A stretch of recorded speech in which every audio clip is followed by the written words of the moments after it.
Yeah, hiding in the back too. You can't see him, but we got Dave and Josh. Say hi, guys. Hi. Hello. We were back here miming to each other how you left us out. We're so upset. I was just waiting. Where's our intro? Yeah, you're Instantly, Tyler's mic's off. Yeah. Okay. Oops. There's some technical difficulties. Okay. Shut him down. Let's start again. Cue the music.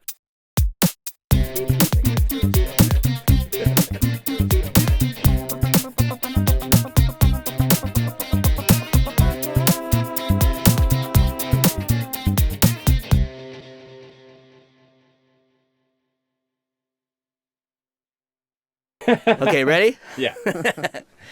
All right, welcome to the Pineapple Podcast. I'm Tyler. This is my friend Matt. In the back, we have Josh and Dave. Say hey, guys. Hi. Hello. And welcome into the studio today, Seamus O'Neill. Ooh, I feel like I should have done something better there. That was my Garth and Wayne, Bill and Ted, excellent pineapple adventure. I'm stoked to... No, seriously, I'm gonna bring it up again. The pineapples in here, I seriously could hang out in here forever. It's like the ultimate, most pro man cave ever, but it does much better things than the man cave. It is a little piece of paradise. It's for super sure. cool. Yeah, there's a lot of room for activities. Are we getting on video? Yeah, we're all on video too. Yeah. Okay, so you guys can see the. You can see the pineapples. Yeah. Yeah. Actually, it's not on video. We need you to describe it for our this- listening yeah, audience, if you don't mind. So there's there's also this an audio one show. sitting in a room that's 8 by 10 feet. There Yeah, is a yellow pot. Yeah, there's a yellow pineapple Yeah. with looks like it's aging, but he's got like the mid 40s hair where it looks like if you didn't dye it, it would be. Seamus speaks into his mic, describing the pineapple behind Tyler. Yeah, and when A I'm worker when I'm films the stressed, the whole introduction. entire pineapple looks like my forehead. Yeah, that's actually very true. That's the stress. Oh, anyways, Trying to get my forehead like it. Yeah. Yeah, actually, I could do that. Mine's always like that. Surprised? Excited? Just woke up? yeah. Serious? Windy? Yeah. You can't tell when I'm in wind. Livid. Just when I Yeah, pass because it. your guys, look at my hair. Yeah. Oh, Check out. I gotta have another one. Default. Yeah, sorry. Oh, man. Did you? Anyways. Wait, you said something about that earlier on the phone. Oh, just about having, just joking about what it's like being a kid and not, thinking about going bald? Yes. Yeah. Is that awful to bring right up, off the hop? Let's start Topic off number with one. That was his first question. my first question. What do you feel about me being bald? As a child, do you think I knew about it? As a child. I'm like, I don't know how to feel. How do you feel about this? Is it shiny? Does child- it do anything for you? I'm like, what? Like, where were you amongst your childhood though? Like, are we talking Well, no, I was He's joking. like, all right, 0 to 3, I had no hair. 3 to 4, yeah. I lost yeah, it. that's the best years of my life. Fell to my chest. No, I was just joking how when I was a kid, how thinking about losing my hair was the same feeling I had thinking about losing a limb. I remember being that same kind of gut turning feeling, being like, oh. Yeah. And then it's funny once you get older and you're like, oh, it's not so bad. You're like, I can take my shirt off. I don't have to fix my hair. I can jump in the water. The water parts for you pretty much, right? Glide right through it.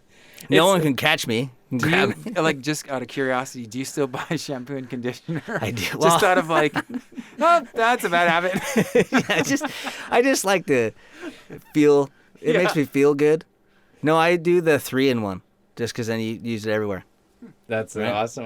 Yeah. I'm still thinking about the limb. Like imagine. Gotta stop laughing at that. Like imagine if the universe answered someone's prayers who was worried about that, but then they woke up with a leg for hair. Like if their a leg was their hairdo, and it was like, whoa, your hair kicks ass, literally. Because it was I just think of you the axe guy stealing the axe at your work. Chops up behind you still got my hair though. Still got my hair. Yeah. You just Army lost and a Navy. limb. It's like Still but got I my hair. this. It's kind of funny though, what you think when you're a kid, because it was legit. It felt like that to me when I was a kid for sure. Where it was like, Did you hear those? Why was that? Because it really is just I think 80% of the population doesn't have hair. well, I might have 80? I might have made that up. But I was trying to help him that's along. high. welcome to the All club, right. everybody. Yeah. I think well, growing up, you just hear about it, right? And then you see like in movies, it's not really portrayed as a very like good thing, Except for Die Hard. I was just Unless you're thinking Bruce Willis. He does, yeah, he's the best for sure. So he definitely helped. Michael Jordan. Yeah. Michael Jackson. Yeah, Evander Yeah. Holyfield. We start naming people that like Dr. Elvis, Phil, Dr. Phil, Dr. Dre, Lex Luthor. Lex Yeah, Luthor, Snoop Dogg if he shaved his head. Vin Diesel, Vin Diesel, Vin Diesel. Vin Diesel, The Rock. Tom Oh. Cruise if he shaved his head, Tom Cruise, Liam Yeah, Neeson? yeah. Liam Neeson if he shaved his head, yeah, Jared Butler. yeah, Yeah. Gerald, Jeremy Butler. Gerald Butler, Gerald Butler, Gerald Pizza Hutler. yeah, He had Pizza the Hutler, a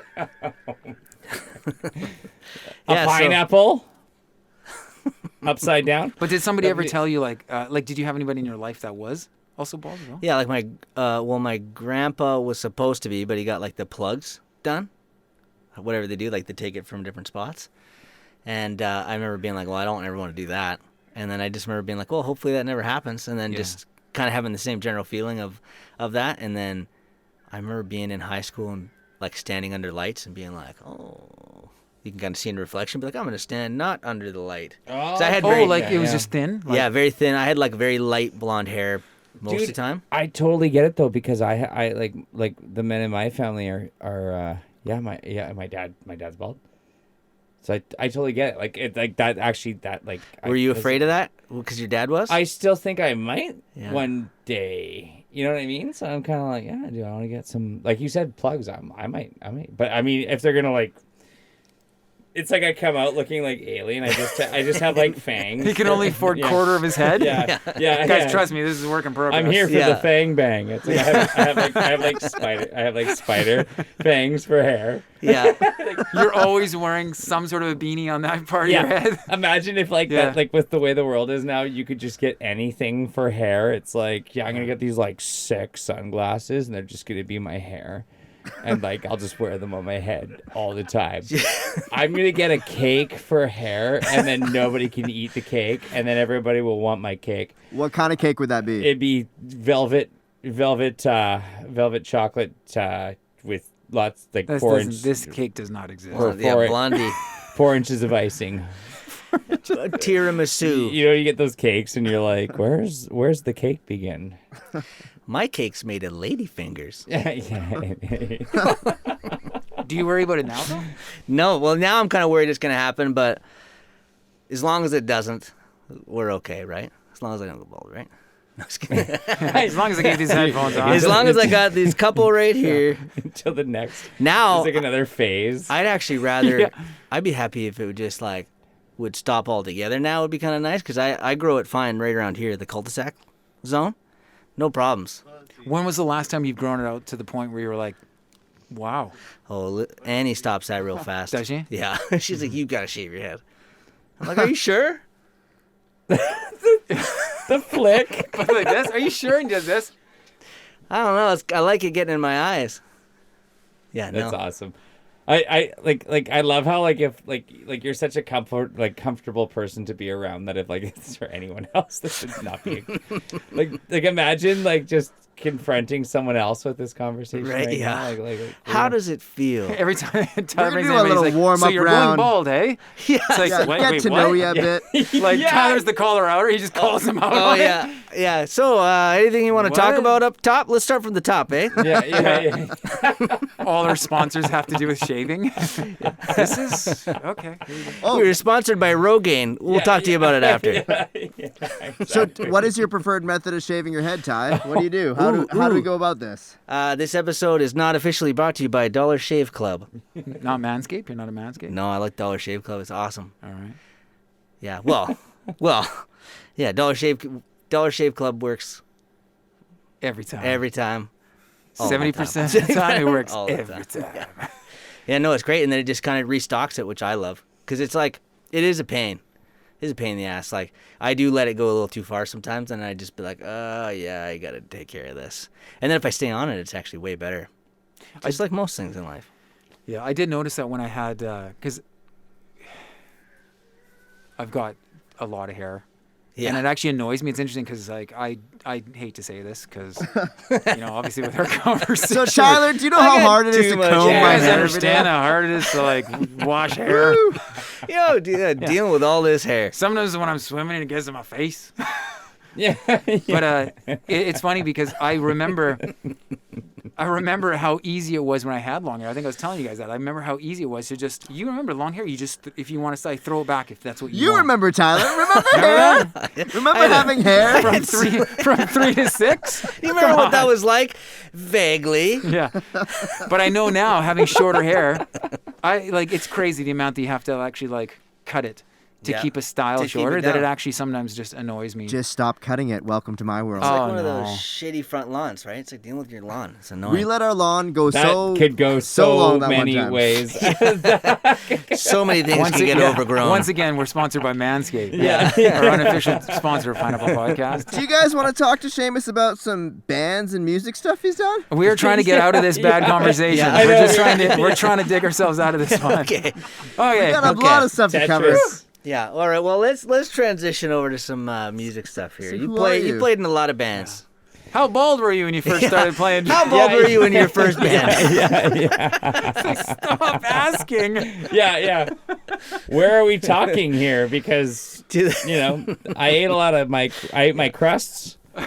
And then my grandpa always told me that if you eat your crust, your hair on your What's your chest hair upper lip- situation upper like? lip- yeah, exactly. Can you Yeah, rub yeah, your yeah, fingers yeah. through it? Yeah. Move the mic closer. I need a really good sound Let's effect. hear Yeah, you rustle. Yeah, Rustle exactly. it. Exactly. It's like Speaking of rustle, like again. if you mix chest and hair together, it sounds like Cher.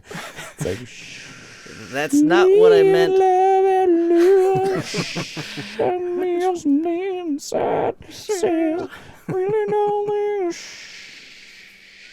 That's my chest hair. That's your chest hair. Yeah, the chest hair cat.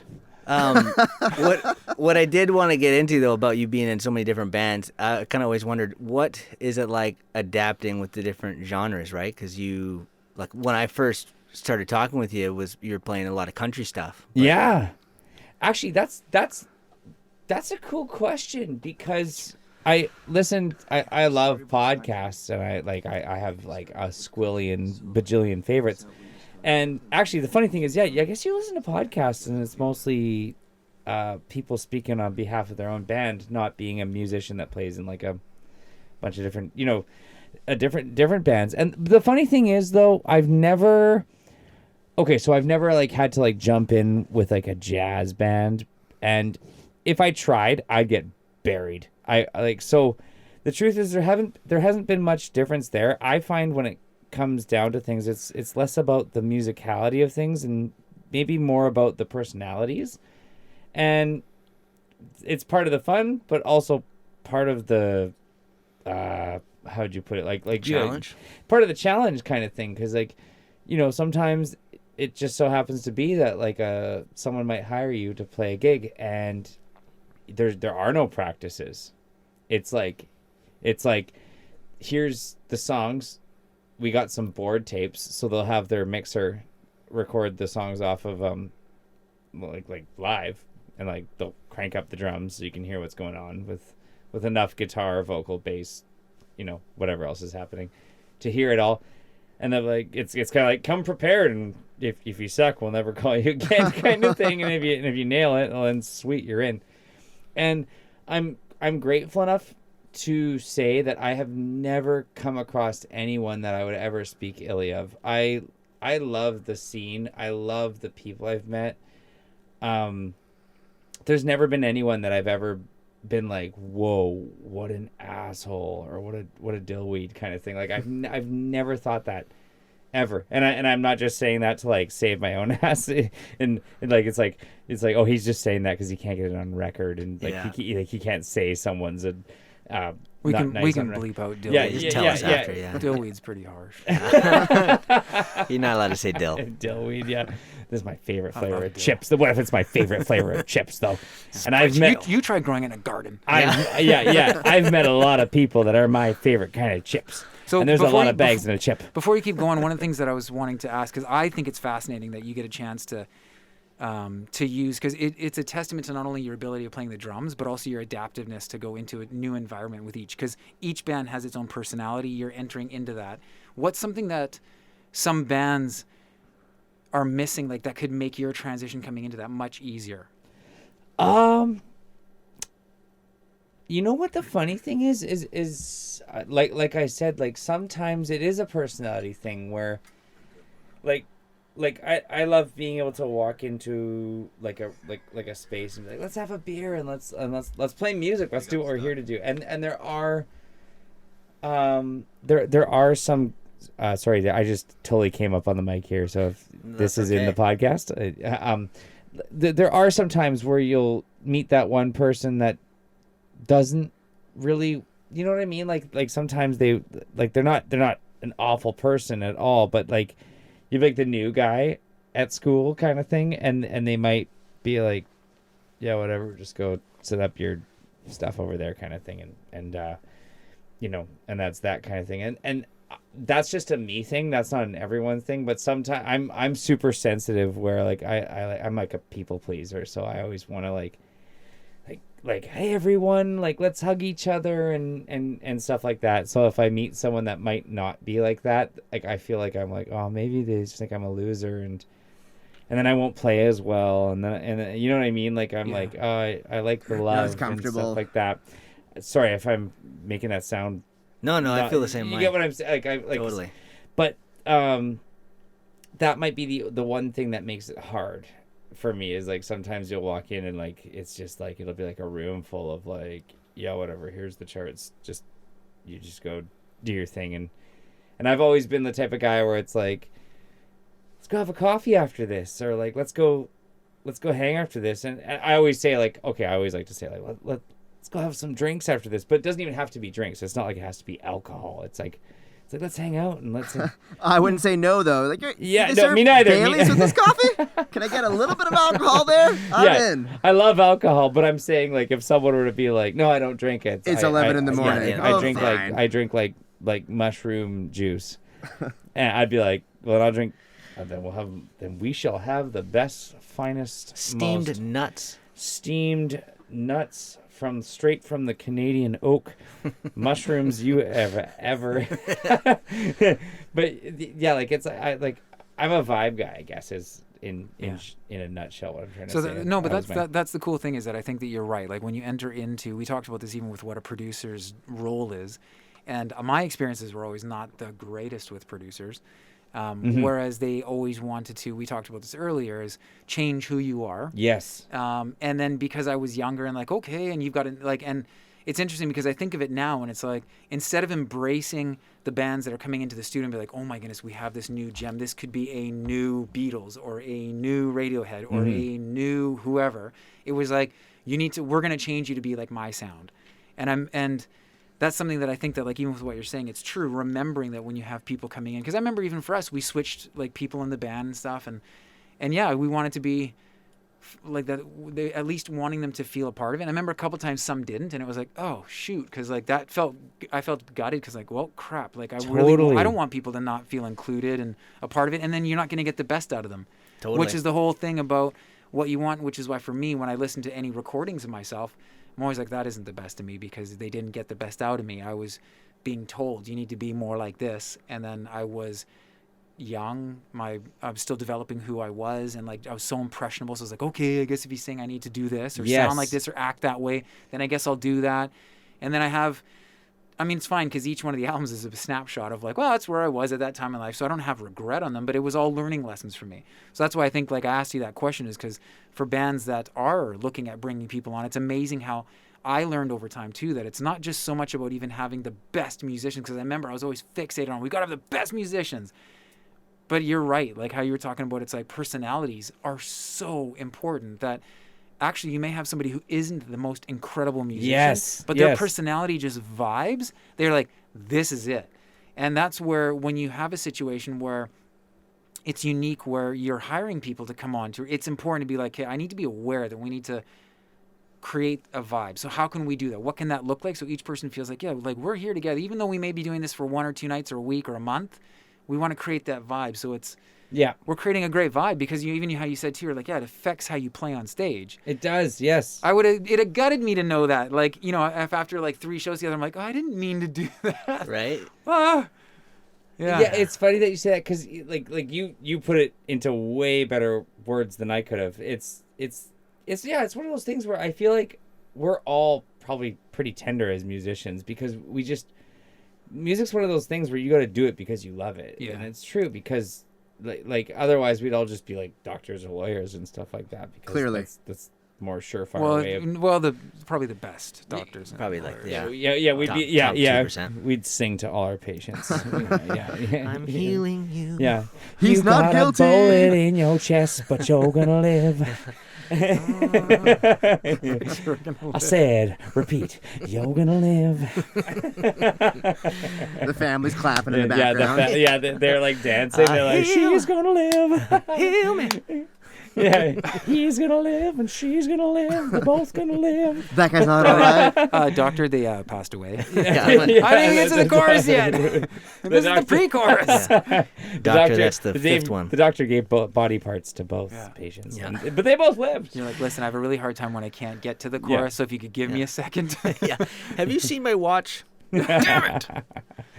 But like what you were saying though, it's like I feel like music is such a hilarious kind of vibey thing where you could walk into like a little rehearsal, like because everything's done in a little rehearsal space, right? Yeah.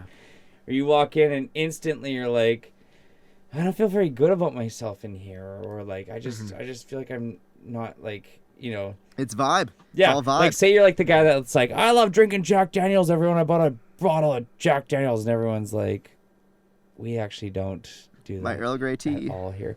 And there's nothing wrong with that, but it's like a click thing, right? Like it's like there's everyone's nothing got their wrong. own No thing. one's doing anything wrong ever. It's just the fact that it's like a relationship, but instead of 2 people, it's 4 or 5 or 3 or 4. And it's more. interesting because you don't realize too, like just exactly how you explain that. I mean, it instantly just flashed to like an opportunity that we had to record in a studio, and crazy huge bands had recorded in the studio, and the entire time we were in there, it was story after story about how crazy these bands went in the studio. Oh, no way. And it was, that piano you're sitting on, man, they had this thing just dialed with coke, and they were all bobbing, they had this going, this, and I honestly just felt like I was like, I guess I'm not as cool as like all those. And it's weird. Because that stuff never impressed me. I never wanted to be. In fact, like when I would read stories about musicians that went down those paths and their lives, it was never like, oh, I want to be like that. Actually, my heart will go out to me like, that does not sound fun. It never winds up in a fun place. Oh, it when never you bring sounded fun. Certain Like substances, I don't think it's ever wound up in a no. Like but it made me. It's just great forever.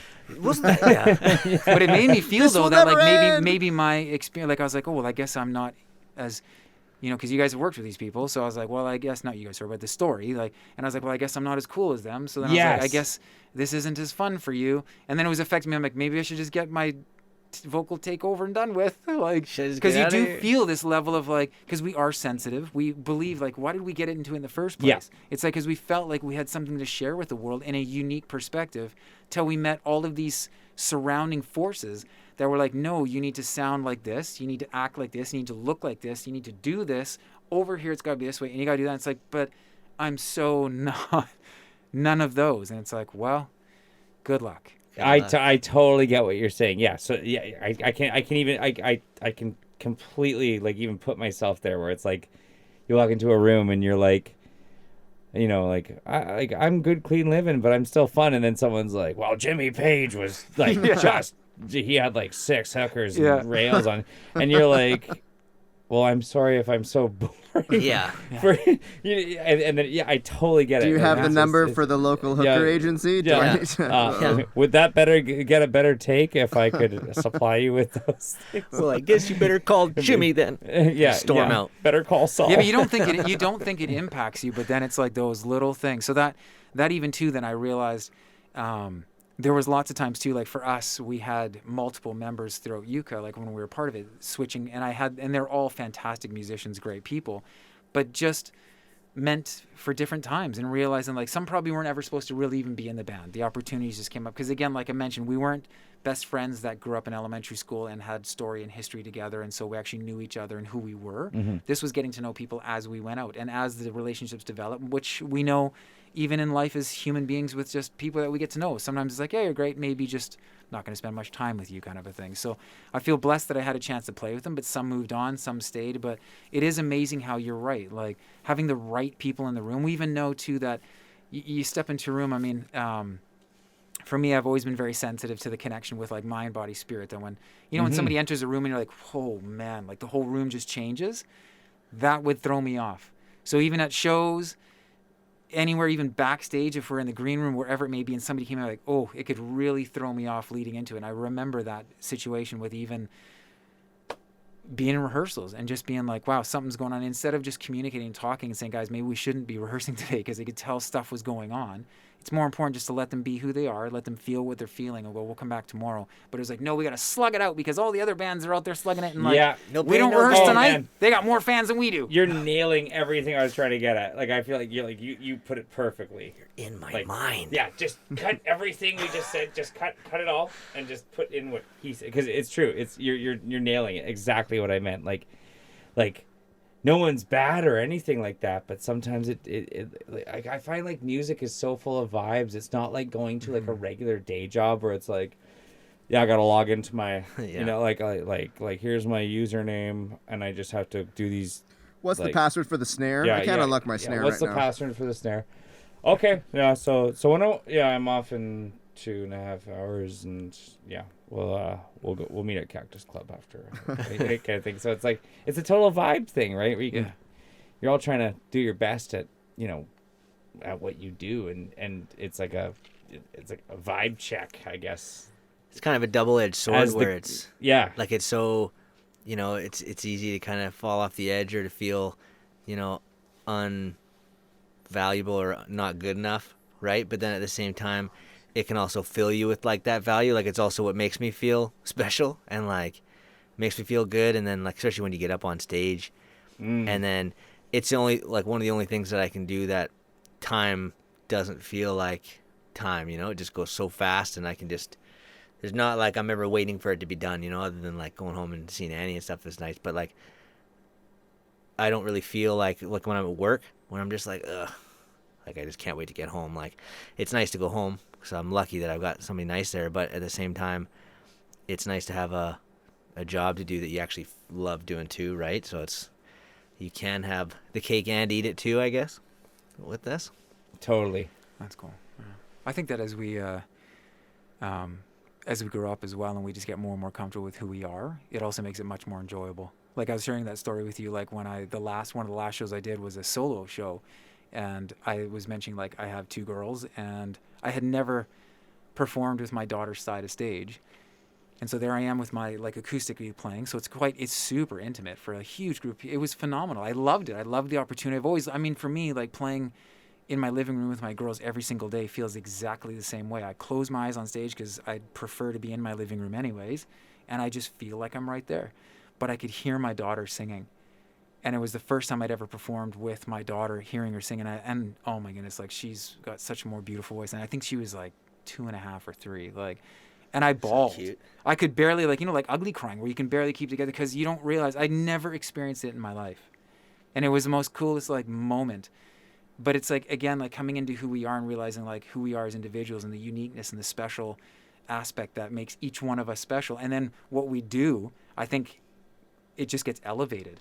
The more like comfortable that we get with who we are, I believe that our gifts just become more and more elevated, which is why I think sometimes really great bands you see even now, like I look at, like I've had the honor of being able to like photograph so many fantastic like bands that my dad like, educated me on as a kid. And I remember just standing there being like, oh my goodness, they're just getting better and better with age. And it's like, I think because they're letting go of the shit that people were telling them, this is what you had to do. And they're like, I don't care. And you're seeing they're like, it's just, oh my goodness. And I'm like, oh, and I think that's that feeling that I had, that emotion that I had with my daughter was I was like, I would give up everything in a second to be at home with my girls full time because I'm not so wrapped up into what I do. Who I am is somebody that absolutely at my core gets my batteries charged by my girls. Did you ever have any weird vibes, Seamus, when you're like on the road playing with all these different bands? Like it's different genres, different people. How did you get your comfortable vibe when you weren't comfortable? You know what? No, I've had the pleasure of going with a lot of people, and I've never had a bad experience on the road. I think the worst experience ever was one time there was this weird dude in like Saskatoon, and like he wasn't even like, he was like a patron at the place we're playing. He was like, you know what I mean? Like it was like this, like it was the Roxy in Saskatoon, I think. If there's a Roxy in Saskatoon, I might stand correct. And it's like a downstairs. I could totally be wrong on the location, but I know there was a Roxy and it was downstairs, and I do believe it was in Saskatoon. And there was this like old dude there, man. Like I mean, like have you ever seen Family Guy? You know the guy. The guy. Hey, Yeah. girl, Come in here. Yeah. come on, Chris. Popsicles. Take your peeps and poops. yeah. Why don't you come and take your shirt off? Yeah.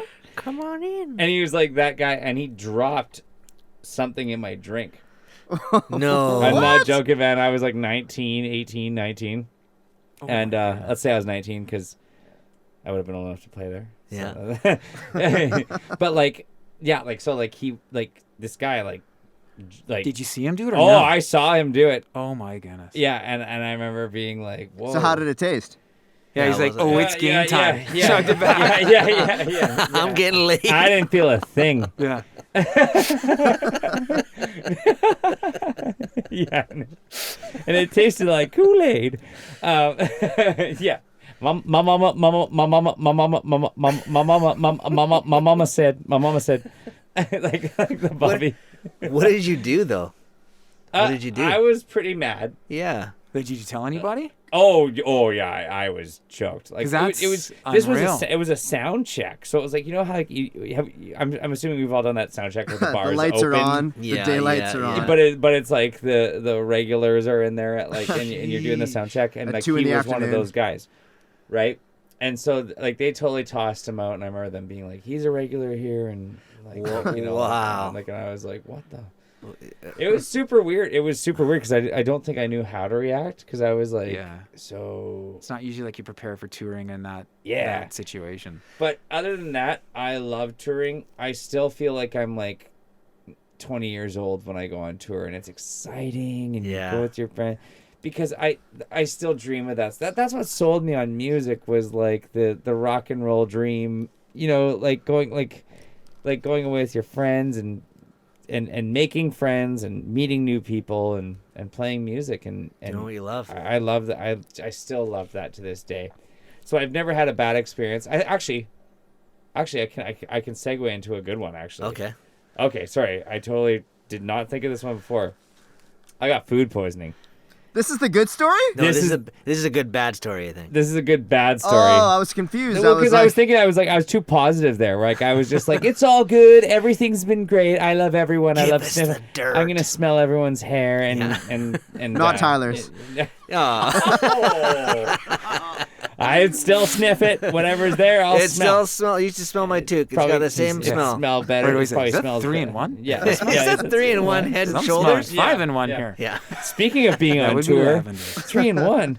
And just- All right, tell us the next that's one. not what I'm gonna, that's not the one I'm gonna tell. But Let's hear it. so I remember actually it was with this guy, the country singer Chris Buck.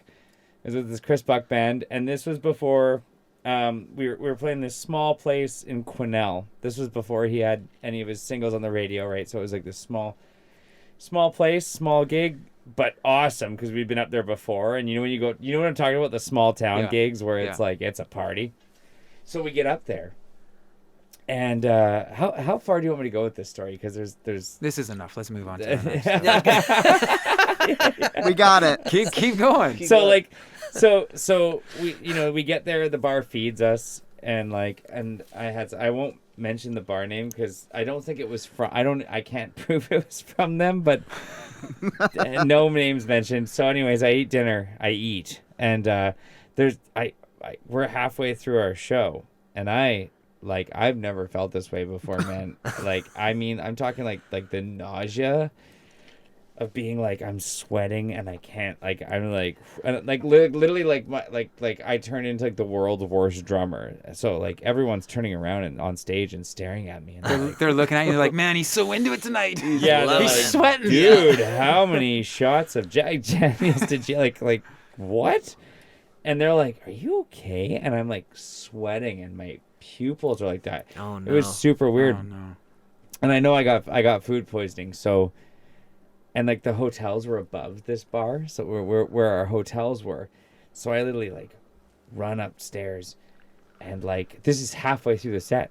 I'm not joking. Like it was like I never thought this would ever happen to me. I had to like leave the stage and like So can you just for one sec take a pause and like, so what did you physically look like when you left the stage? Was there any pinching? have you ever seen Yeah. like have you ever seen the Scream, that artwork, the Scream? Yeah. I probably look like that. Like you're like, oh yeah, like oh, running up the stairs. I probably look like the Scream picture. Oh, That's no. what I imagine myself. Did you come looking back like. to the stage? I couldn't. Oh I'm my not. goodness. And it was like one of those like 3 sets type of deals. Oh no. 3:45 Halfway through coming the up. second set. So like I still remember hugging the toilet, and I could hear like the guitarist trying to play drums.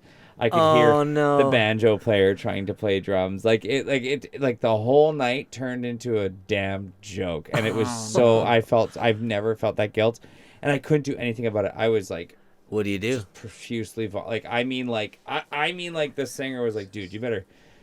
Like he was like no one was upset with me because of Get you how an sick IV. I was. Like everybody was like, oh man, like you are, and I'm like I'm so sorry guys. Like I would never do this. Like I've never been too drunk to play.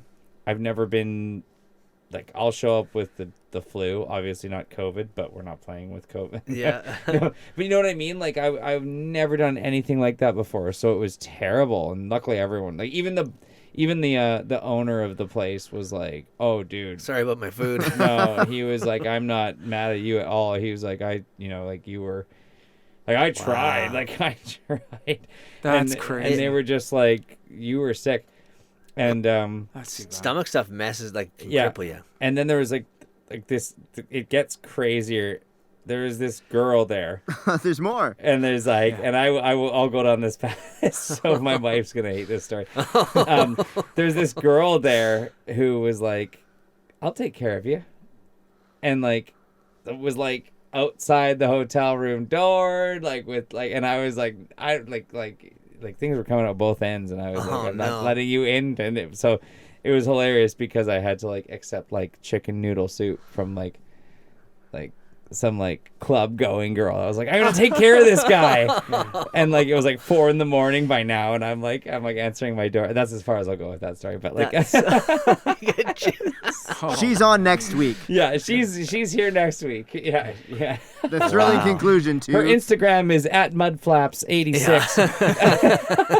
Oh, So that was still country music. You said you started with country. When did you leave country?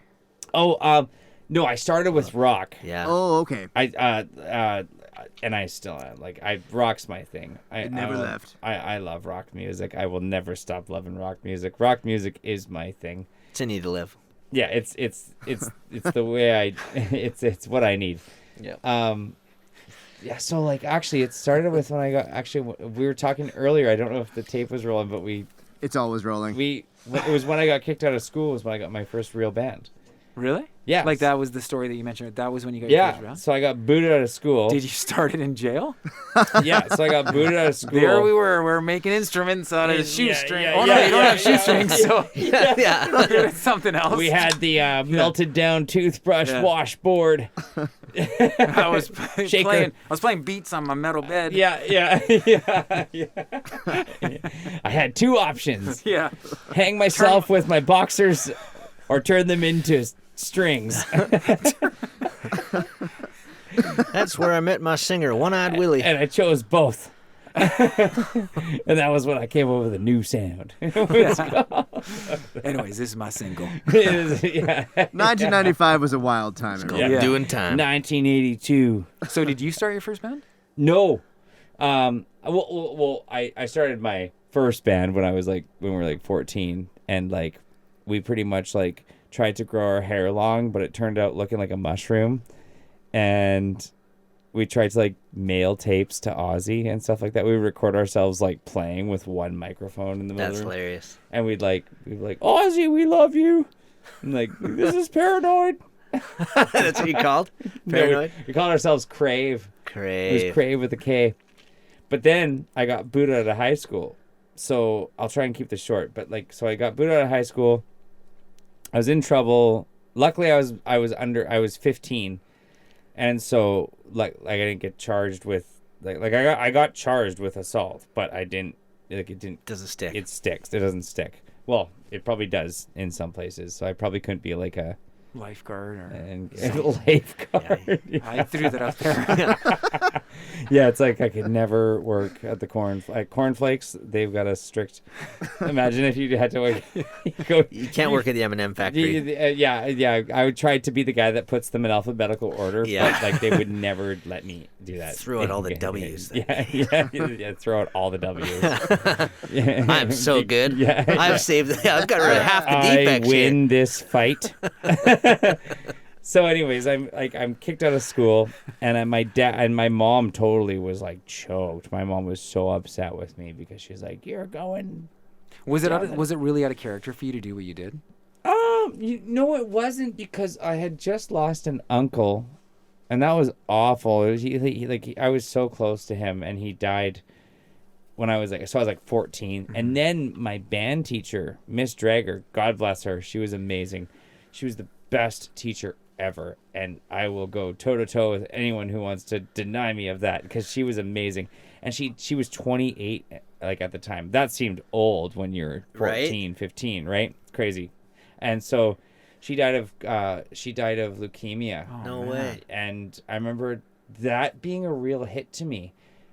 And she let me join the band class, and she let me go so I was in grade 9, and she let me join the senior band. She totally skipped me ahead because I was in dance before. I loved dance. I used to break dance, tap dance, all that stuff, and I loved that. So I remember I had played drums for a bit on my own, and I was like, "Can I play the drum set?" And she was like, "Oh, you actually play?"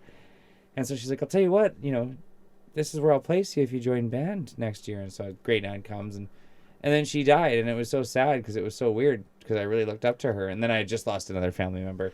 Yeah, and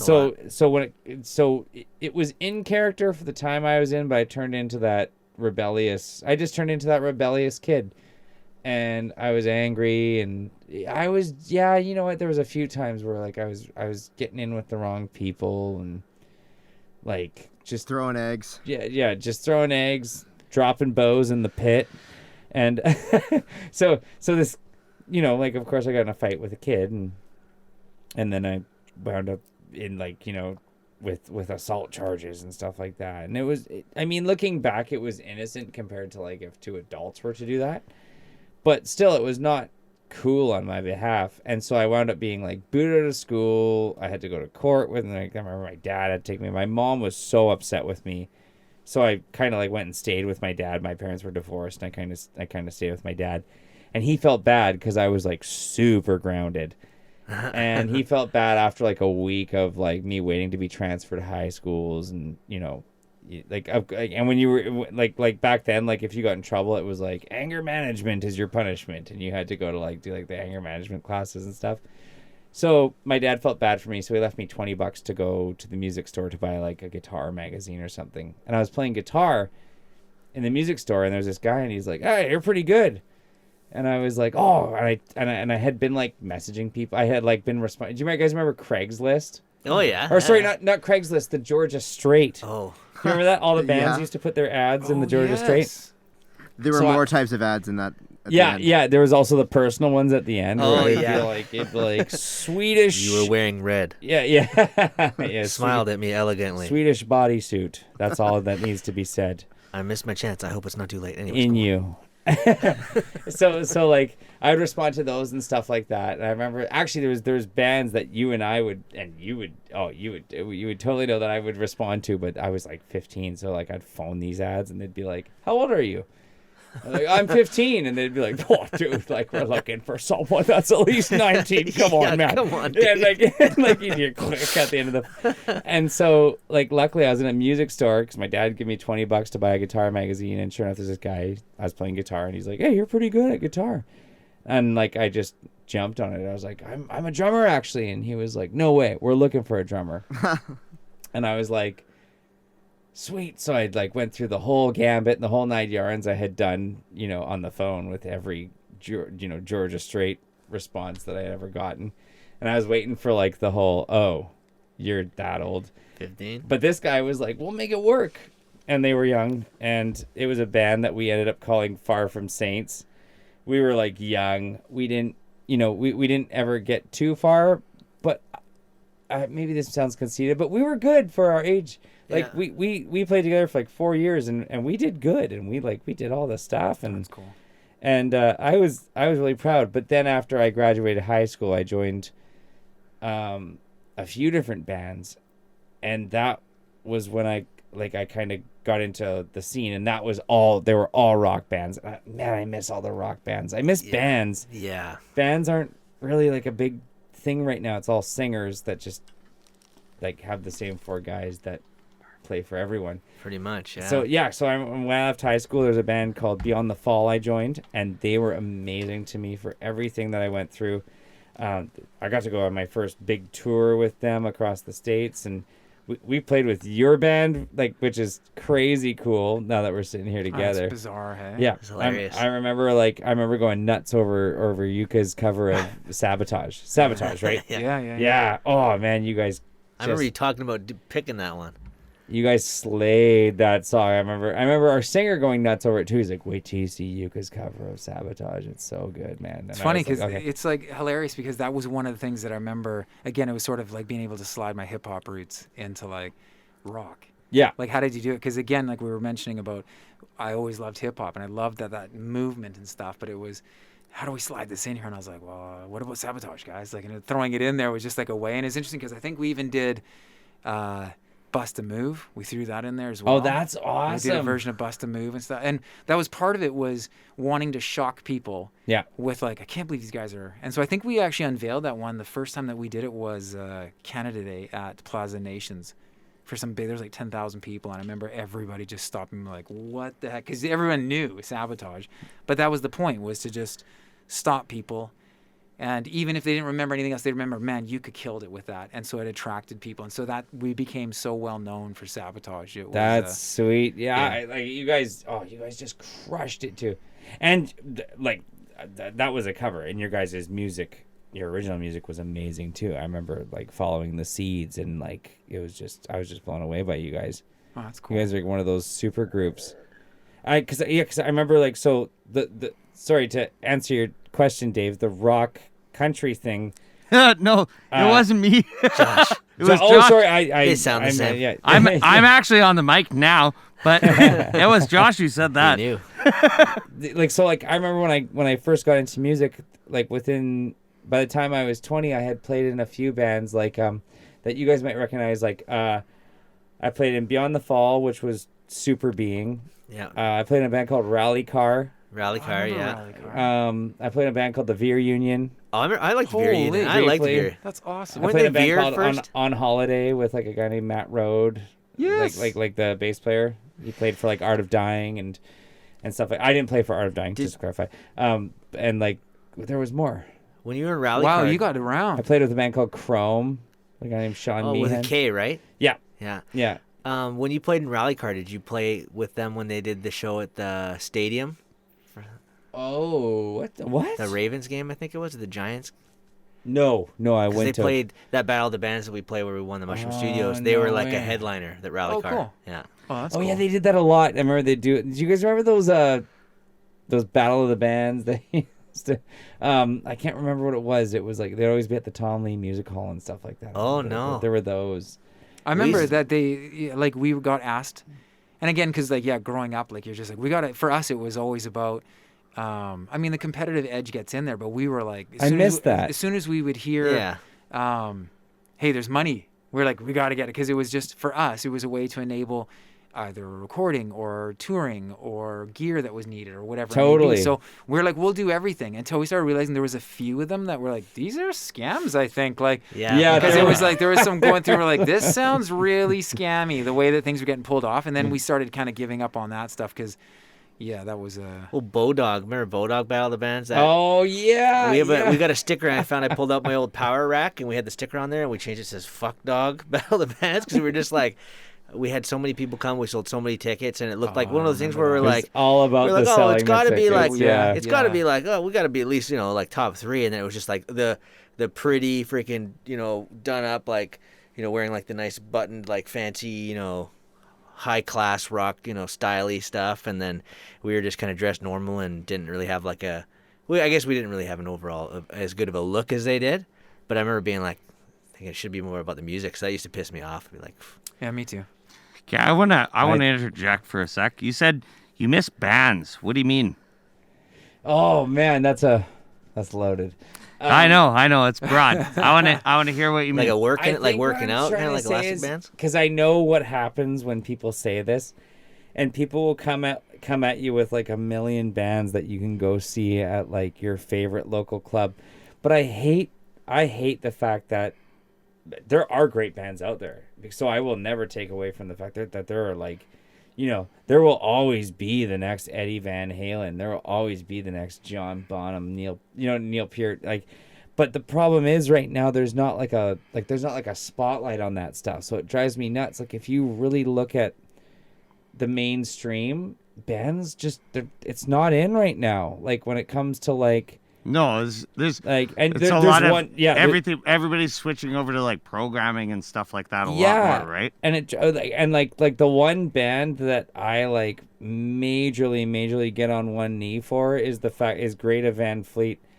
It's like people are like, they're like, oh, Led Zeppelin like imitation. Have you seen those guys? Oh And no, like, I but they're not super familiar, but I know exactly who you're talking about. Yeah, and neither am I. The funny thing is I had a friend actually make this point to me because I was kind of like, I don't really, you know what I mean? Like I couldn't even name like a song of theirs. I don't really have any of them on my playlist. But my friend was like, dude, they're keeping it alive. He's like, that's the band that is like really being like, bands are cool. And he's like, because they are. Like, it's like, that's the one band that's kind of got a little bit of a spotlight on them, and they're kicking ass and they're awesome. And I was like, you are right. Like, so even if you don't like the way they sound and it's not your thing, he's like, they are kind of part of Operation Save Rock and Roll and the bands. He's like, because it So is do you kind think of that they're doing it? Not meant to cut you off, but do you think that they're actually doing it to save rock and roll, or are they just being themselves? And I that's think they're the just route? being themselves. So that I think is the key. I think because I that's think the ticket. that's the thing is that, again, when we have a chance like to talk to artists, and I know even for myself, it's like people jump on what's cool because they're told, listen, if you want to sell, you got to do this. Yeah. Right. And because especially, if we're impressionable, and it doesn't matter what age you are, you can always be impressionable. So it's like, yeah, I guess if I want to be cool, I need to dress this way. Because I felt the same thing too. Why isn't it just about the music? Why can't I just be myself? If I think this is cool, why can't be this? And I know even for you, because there was times where we're like, shit, man, like we are playing, music that is like really popular in Europe and like the UK right now. And here it wasn't. Everything was going to electronic. Yeah. And we were like, great. So then it actually then made us think through, maybe we need to be strategic in where we then release our music, where we tour, what we do, because maybe instead of just sitting back and complaining, we needed to actually look at, well, maybe we should go to where it's going to be appreciated. Yeah.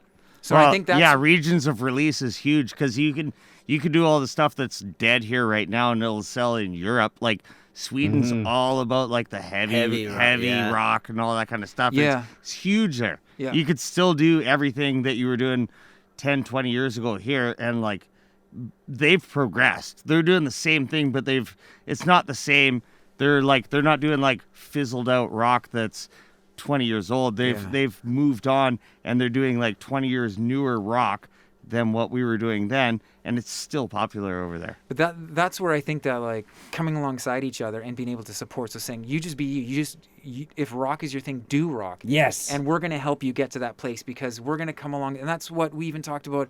If this community that we're doing with this Pineapple podcast is here to help each other out, to say, listen, like how you just mentioned Sweden. It's like Sweden, this is happening here. Yeah. And some band might be like, well, we didn't even know that. And it's like, well, let's help. Let's just let them know, hey guys, you got to get connected in this area, instead of, spinning your wheels here and being like, it's just not happening. Instead of thinking we need to completely change, because there was times where we're like, man, maybe we should change everything and go electronic and do this. It's like, yeah, but I like playing these things and I like doing this. And Yeah, so, it doesn't matter where you are. You could be here and like think about it. You could be here as a consumer, like listening to music, and then be like, holy shit, have you listened to this band from London? Yeah. They're amazing. Yeah. So it doesn't matter where you are. Like the internet makes everything accessible. Totally. So it doesn't matter whether Seattle's only about, house music right now. Well, even if you live in Seattle, you could make punk music and you could ship it to anywhere you want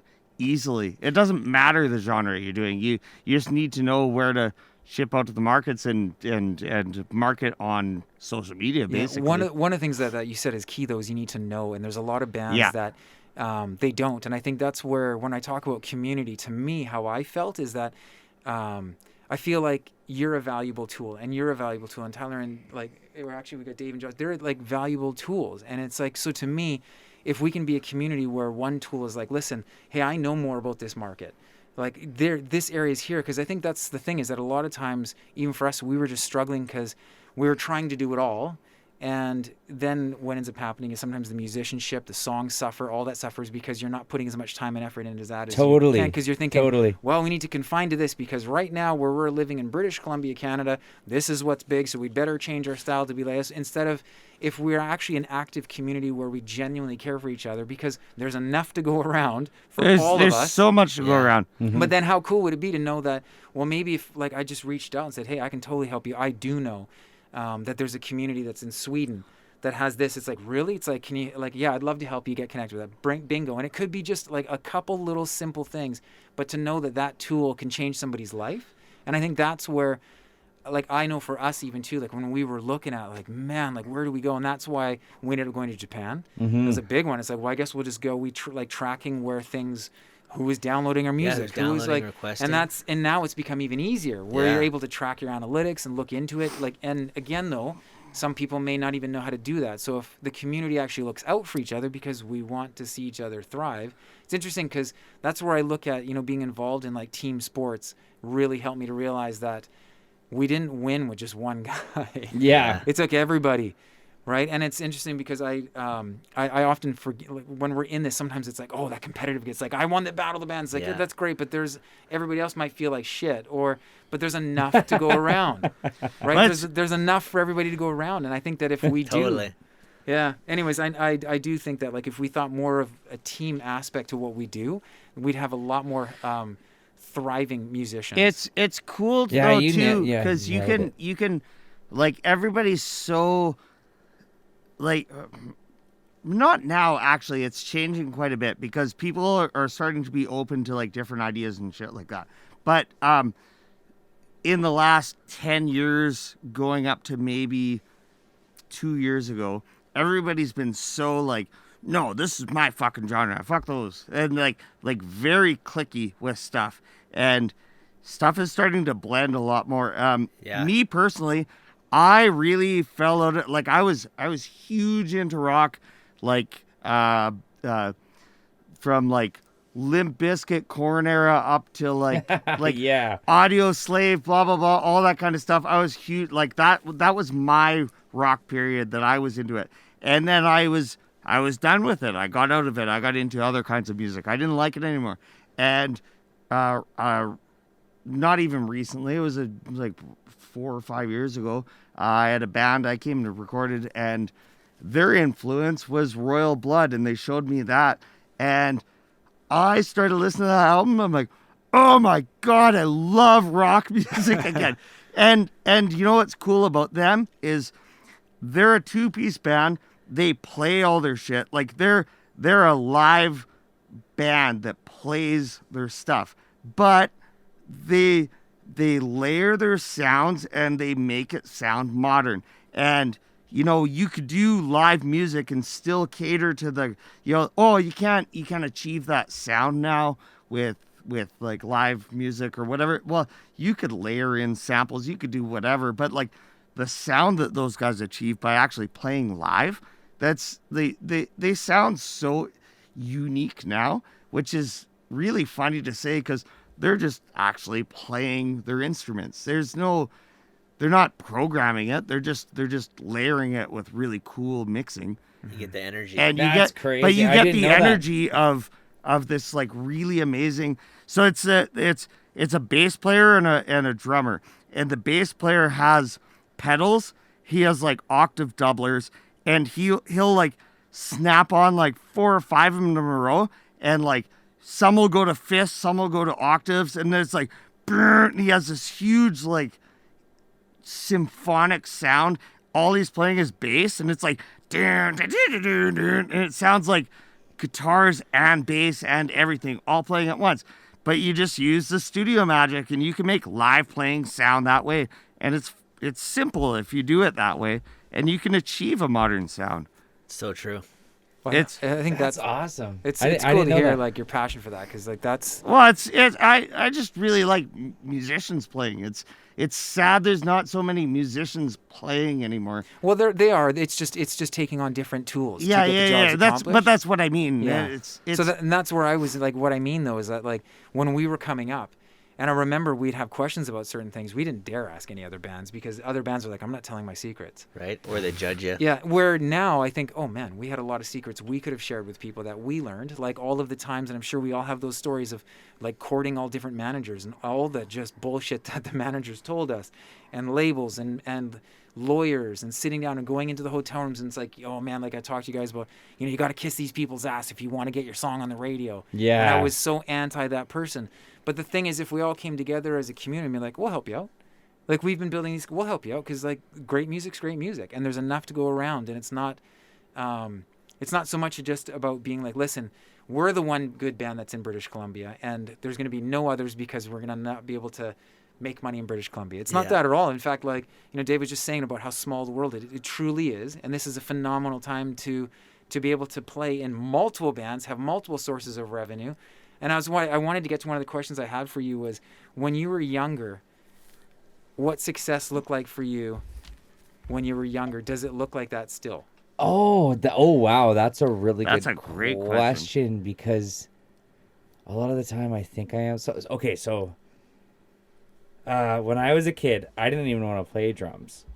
I wanted to play guitar because like drumming was lame. You were stuck in the back and you sat there and looked like a goofball. Like maybe you'd see half your face behind a cymbal. half your face drilling. Yeah, Because the stage was Staged off level. level, yeah. Yeah, That's a drummer. Yeah, exactly. The only way to get me off your doorstep is to pay for the pizza. Or I'll sleep with your girlfriend. That's just He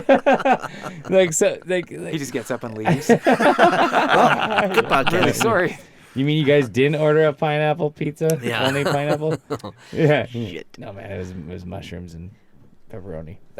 But I didn't want to, and so I still remember this. We're driving like my my best friend growing up, and then my mom was like his mom was my mom's best friend. We're driving home, and his dad had built a jam space because he had just started taking guitar lessons, and that's really where my musical, my need to be in music began. And I didn't want to play drums. I wanted to play guitar because that was way cooler. So on the way home, my mom dips into this flea market on the road coming home from Whistler. On Dips the highway. in? Just dips right in there. Yeah. She was like, Yeah. Dabs in. That would be. that's a dab. That's a dab. Dabs in. We'll edit that out. We'll call it a dip. Look at me, kids. I'm dipping. I'm dipping. So my mom pulls in, and she goes through these all these CDs, and she busts out the Motley Crue Girls CD, and she's like, if you want to see a cool drummer, Nice. if you need to be sold on drums, here's a cool drummer. And So why drums for her?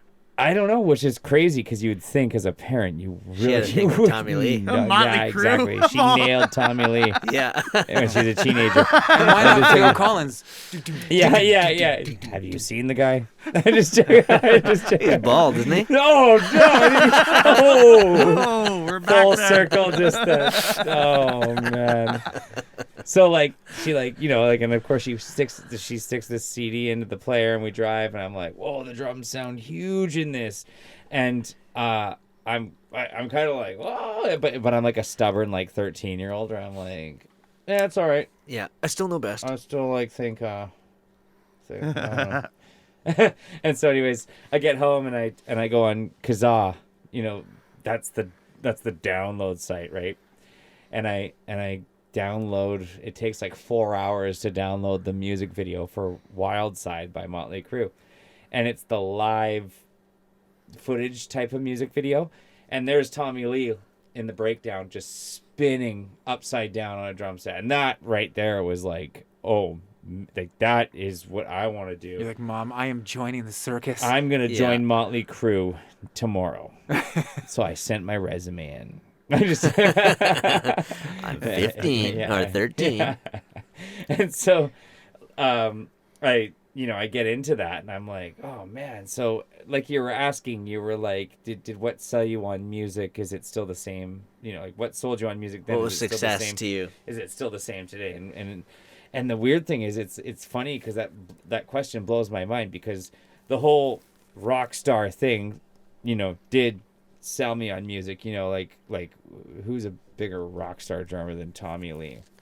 And I'm sure there's arguments out there, but he's pretty Like bigger, famous? well when it comes to like famous and huge and large, and you go and watch him play. Yeah, more ways than one. You've seen the video on the boat. Yeah. Yeah, you know what I mean. But The video. you know what I mean. Like, and it's like like, and I still love. I idolize Tommy Lee because so he was looks that huge. was that success? Like as a kid, you were like, that if I can do that, I'm successful. Yeah. Okay. So it was like, So- and then I watched that movie Rockstar with Jennifer Aniston and Mark Wahlberg, and that story that's kind of the story of he makes it huge. But the funny thing is, I found the depressing part was when he like quits the band and goes back to his roots. I was like, oh, that's the depressing part, and everyone's like, no, it's not. The depressing part is when he's all famous and he loses everything that's close to him. And I'm like, no, it's not. Yeah, that's It's hilarious. depressing when he like leaves all the awesome, huge stuff. When he and- gave up, yeah. Yeah, I was like, what? He's singing in a coffee shop now, but then Jennifer Aniston falls back in love with him. Lame. So as for how things have changed, then. 'cause Well, you hang said- on for one sec first. But like, so What's up? Success now. Yeah. So, like, success now, it's changed a lot, but it hasn't changed in the sense that I still love the big rock show. The big rock show to me is that still remains the Live- same, live show- live playing. big like my dream is to like be pounding drums in front of 20,000 people every night with pyro flying and Yeah. stuff. Oh, yeah. However, the thing that's changed is it's like do I want like 1 million girlfriends in every city? Not at all. Not at all. I'm so happy with my wife. I'm so happy with my little girl. And I know you can't have that if you choose to be some guy that sleeps around with 1 million girls every Yeah. night and stuff like that. And that's okay for those guys that want to do that too. That I will never, if that exists. I don't think that's as big now anyways. The rock. I think the rock that's star not thing as- has died down a lot. Yeah. And some of it for the better for sure, because Yeah. it's like that's exhausting by the sounds of it. Imagine like being like, you have to be this guy that like, goes through 14 Tommy Lee. yeah, and I mean, he probably could keep up with that too. And like, I still like, dude, like on a Friday night, if I'm sitting like at home with like a gin and tonic in my lap, I still will like YouTube the crap out of like Tommy Lee drum solo videos, and I still like adore his like hugeness and like how large he looks while playing. Like if you watch like a video of him going upside down or any of his drum solos, they're so cool. I've never seen a drummer that looks like more cool than him while playing. It's and definitely that, fun to watch. yeah, Yeah, it's crazy. And so I really do idolize him on that aspect. But when it comes to being a family guy and being like, do I want to be that guy that's out all night partying or do I want to like go home afterwards? It's like okay, so it boils down to this. My idea of like the perfect, like just the right concoction of like what would I call success? It would be like playing those rock shows and playing those huge, big, like you know, larger than life, cool shows. You know, like Tommy Lee going upside down on the drums, like building a roller coaster for your drum set and pyro and everything. But you know what would make me extra happy is back to what we were talking about earlier, is being like, there's that, but then my little girl is on the side of the stage and I go home with my family afterwards, and maybe and maybe I might be on tour, but I fly them out whenever I can to like whatever show I might be playing, and I can have them side stage and maybe see her eyes light up. Hey, who knows, maybe she might think that's lame and that like she wants to be like a brain surgeon, and that's even better. But but like, you know what I mean? Like my dream is to have the big rock show on stage and the family life at home, where it's like, you know, walk off that stage and your, you know, your little one and your wife's there and you get to just love your family. So that's the perfect mix for me. Today, actually, before today, I actually my daughter was over at the grandparents, my wife's mom and dad. And they were talking about music, and she's like, "Oh yeah, your dad does music." She's like, "No, he just listens to music."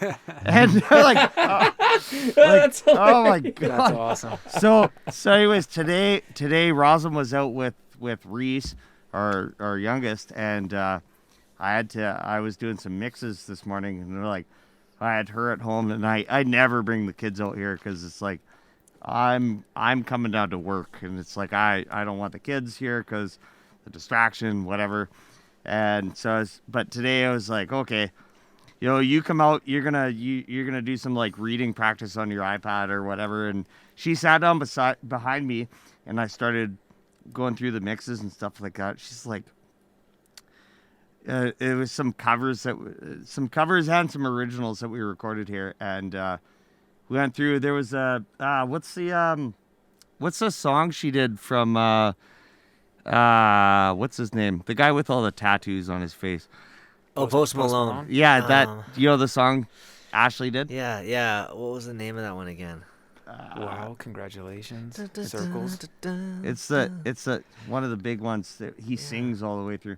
But anyways, so I was doing that, and she was singing it, and she's like, "Dad, I know this song, but I know the guy version." Oh, and I said, she's like, "I've never heard the girl version." And I said, "Yeah, well, I recorded this here. Like, this is what." And she's like, "You recorded this?" And I said, "Yeah, that's what I do for work." And then she just like turned her iPad off and she threw it down, and then she's like, "You make these songs?"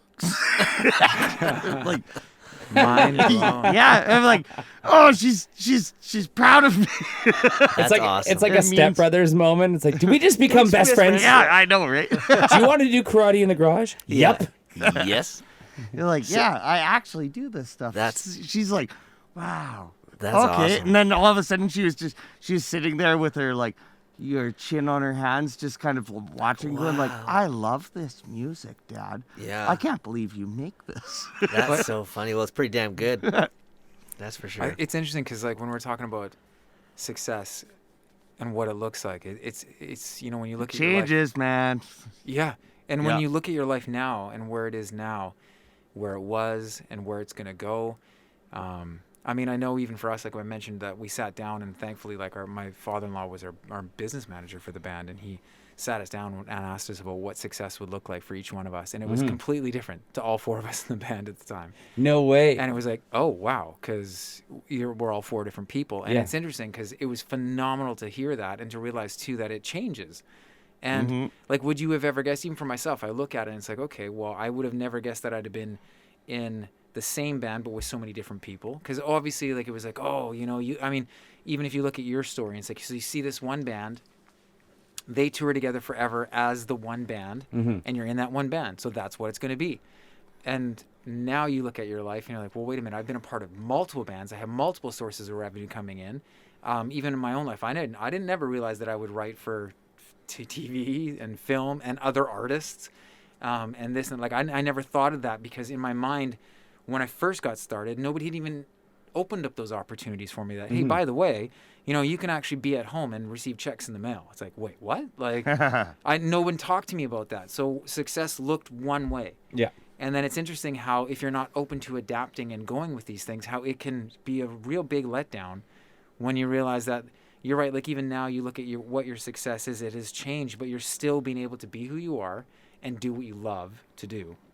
And so to me, I look at it now and I'm like, man, I wish it would have known again that like earlier, just be open to things as well and be open to adapting and to changing and realizing that it may not look like I feel truly blessed that I was able to travel to all these amazing places in the world, to be able to meet amazing people, to play in bands with amazing musicians, to create some phenomenal music. I cannot believe people paid money to come see me do something that I did every day in my room and I still do every day with my girls. Yeah. I feel so honored that I get that actually happened. That to me, I'm like, that was quite success. And like that that's is success right there too. Yeah, like the fact that you can do like that and that in itself is huge. Yeah. And it's funny that you say that because like that has definitely been part of my thought my thought process, and I've like that is mind blowing.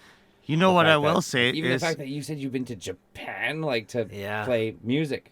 That's freaking But like so crazy. But for you, it's like, so are you not successful because you weren't twisting around in the air like a circus act and like this? Yeah, no, it's not at all. But like, so I do have those moments where I'm like, I'm not playing in front of 20,000 people. yeah, Yeah. but well, it changes over time I though, get what right? you mean, yeah, like It changes. yeah. Like probably 5 years ago, 10 years ago, whatever. Like your vision of success was one thing, and then now it's not that at all. Like I got into it. I was producing songs because I got into DJing, and then I started producing songs going like, well, I want to make the Sandstorm where every like I go DJ a show and everybody goes like, oh, the famous song, and I'm the Dude. famous guy.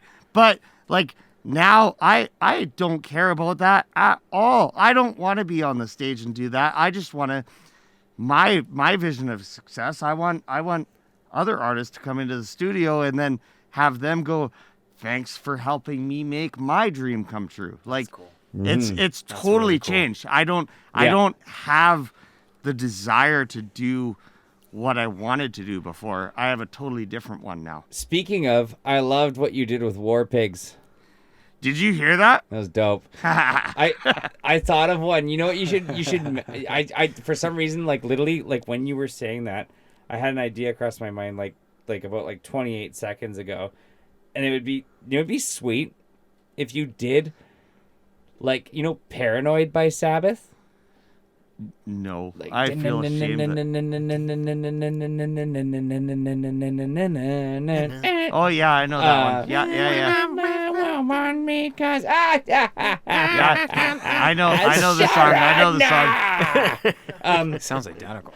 like imagine if you mixed like Paranoid by Black Sabbath with that Fat Boy Slim song, right about now, the funk soul brother, right about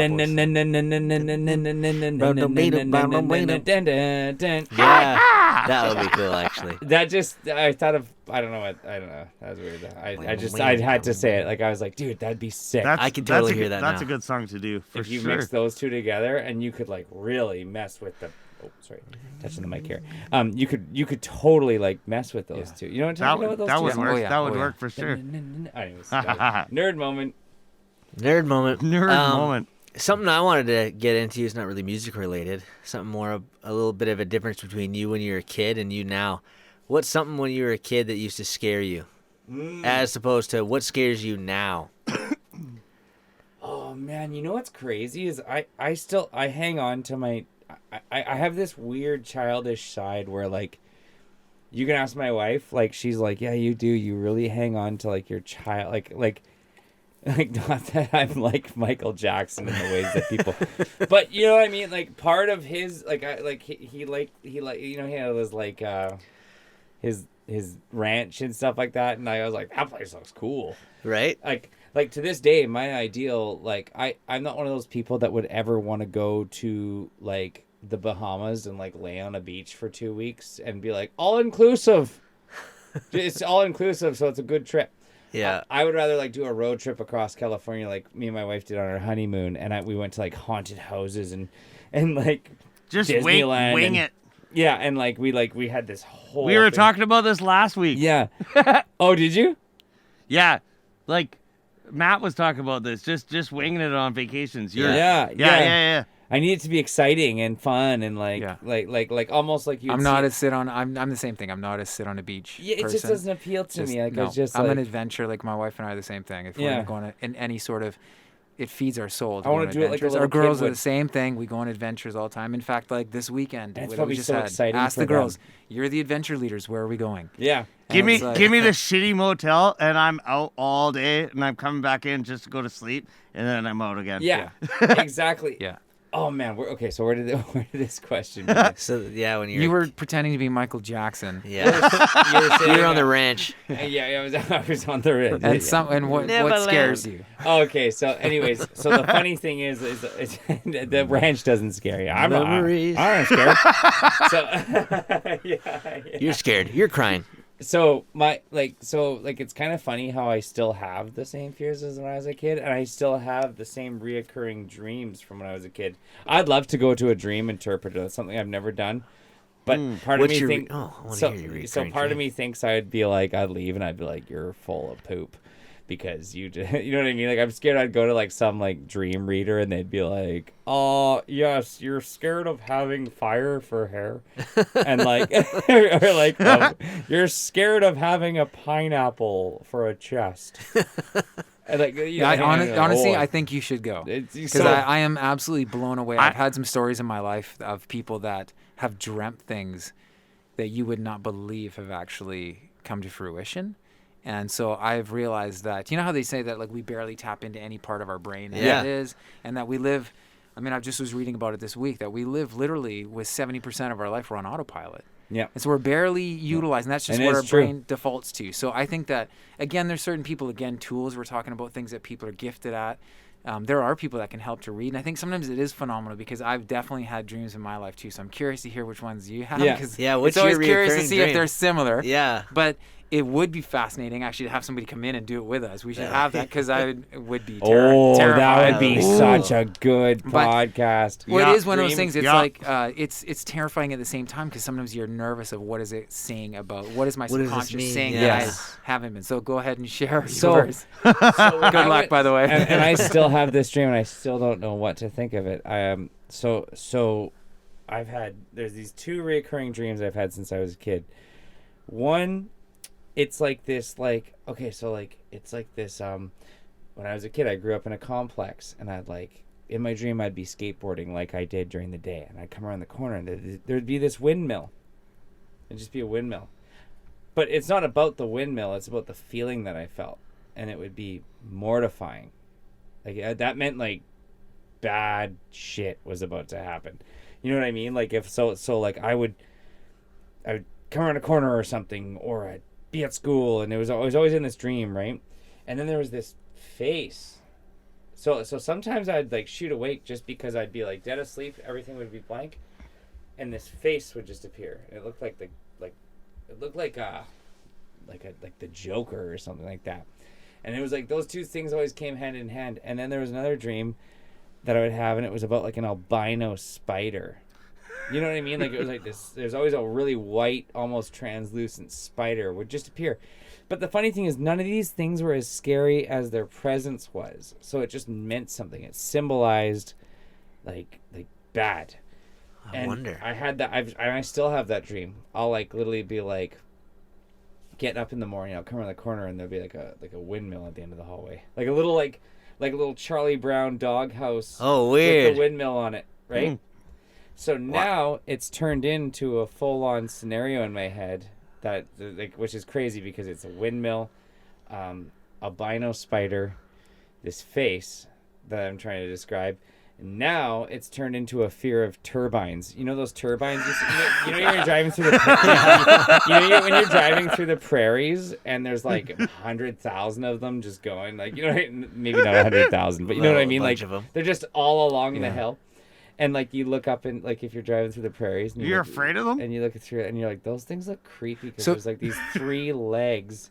So I have this like reoccurring dream now that all my dreams have morphed into, of these like those like white turbines. They're Yeah. huge. Yeah. And I'm imagine like so they're on like a stand, and then there's like the 3 wings that spin around. Imagine They're if blades. if you were in the back, blades. I'm like just the- kidding. Yeah, There's like no- like the stand with the blade, like the 3 blades swinging around. So imagine if you like this is my nightmare that occurs to me, and it's hilarious. Like you guys are gonna laugh, but in my dream, it's like it's real. And it's scary. And so like imagine like if you were doing that, you're driving along and there's all these turbines, and all of a sudden you're kind of like looking out, say you're not driving and you're looking out the back window, and like say Walkmans are still a thing, just to make it even more movie-esque. And you've got your Walkman in, it's like that yellow Walkman, and you're listening to like Blink-182 just came out with Enema of the State, and you're like looking out the window and you're jamming along. Say you got a little like sibling and they're in the thing beside you, and mom and dad are up front. You're looking out the window driving through the prairies, and you're looking up all these turbines, and they're they're never ending when you go through certain places, and all of a sudden all the stands that they're on start to like shakily like bend over, and like they break off, and then the 3 blades turn into legs. And all of a sudden they've got like they have like a face, and they've turned into like albino spiders, and you realize like you're in this like valley of road, and Wow. they're just like lined, and they're coming down the road at you, kind of like in like an apocalyptic zombie movie. Giant And albino you spiders. and your dad's driving, and he's just gunning it, and like these things, you can't outrun these things, but they have a face like the Joker from Batman. Weird. Can- And, can I share that's- something with and you, I Seamus? still have that dream to this day, and that's one of my biggest fears. I So see those th- things and I start shaking. That's This funny. thing I read, those types of dreams, those lucid dreams, they say it's kind of like you're busting into an alternate reality where that's actually happening. Like you've got another version of you Yeah, where like that is real for you Yeah, in it's a so different real. universe. and now that I have a little girl, now I dream that I'm driving, Oh no. and I'm and like I and like you don't make and her like listen to I Blink 182 though, right? yeah. Stay out of the prairies. She can listen to anything she wants, yeah. but she's got to use that Yeah, Walkman. she's good. Yeah. The batteries are dying, Dad. Yeah. Well, Do you listen, so in the complex that you grew up, was there really a windmill at the complex? no, there's no windmill whatsoever. Why? There's What's nothing what's rolling. the I'm really curious. what's why the is- windmill? Is it a Don Quixote kind of thing, or? I remember, like, I don't know. I have no clue. I can't explain it to this day. I've always wondered why.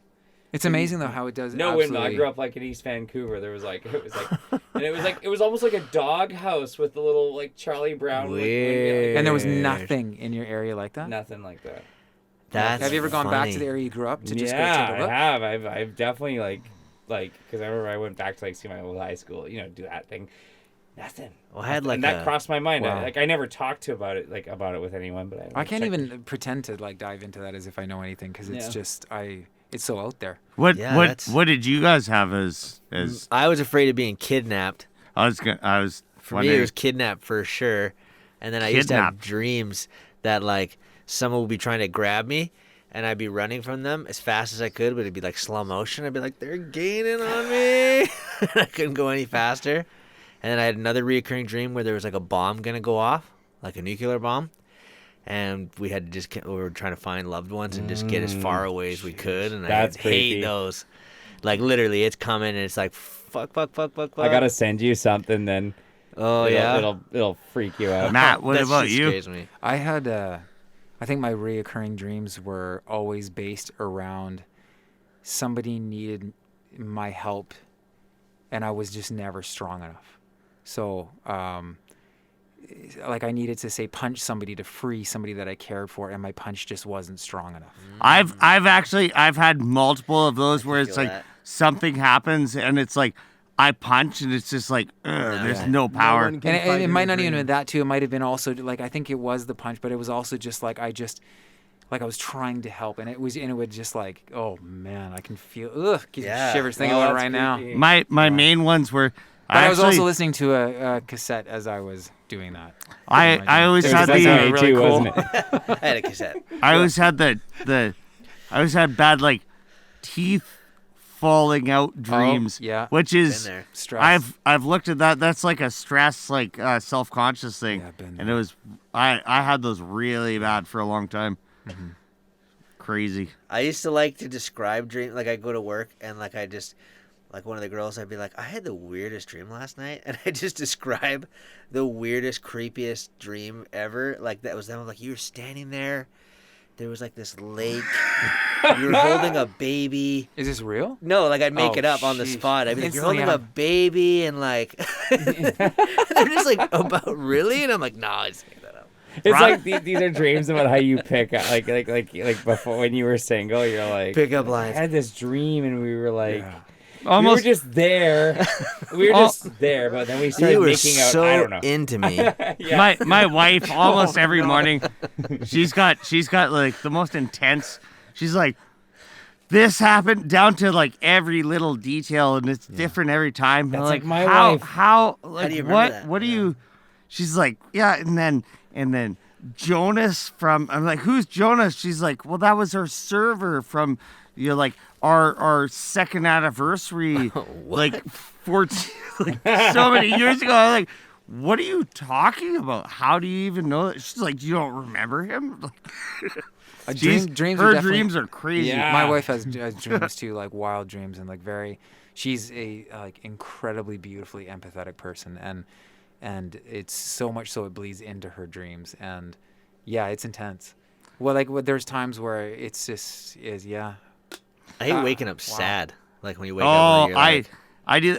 Oh, do you ever wake yeah, up? like I hurt. wake up. Yeah, I I wake know up what you're saying, yeah. angry sometimes. Like or somebody died. like Yeah. oh we had a fight last night, and I'm like, we didn't, like, we're in a really good place. I'm like, oh, we were fighting in our dream, and it's like, I'm like, I feel mad at you, but like we Yeah, oh, like dude, I have those all the we're time. so good never right had now. that. I'm like, why cheated on me last night in my Yes, dream, and you now did. I'm You upset. dreamt Dude, that? oh No, but no, dude, that would be the worst. Have I you? have. You Russ- dreamt yeah, that? Yeah. Oh my goodness. Yeah, for some reason I've dreamt so Me- vividly about that, and then I wake up and I'm like not happy with my wife. Like, Yeah, I'll be that was- like, I've been there, and my yeah. wife has also been there, and we're so good too, and Yeah. we're just like whoa, and then That and is- then that the would be a first intense feeling. the first thing in the morning, we're like, this happened in my dream last night, and I'm like, and then it's just like, like, I feel gross right now, but we're like totally fine. Like, That's funny. Okay, so anybody that's listening to this podcast or watching us on YouTube, please, if you know anyone that can take a look at these dreams and let us know what we we're- need good some. call. Good call. Yeah. Would that be awesome if That'd be someone wild. heard this and Yeah. was like, I know what this is. Yeah.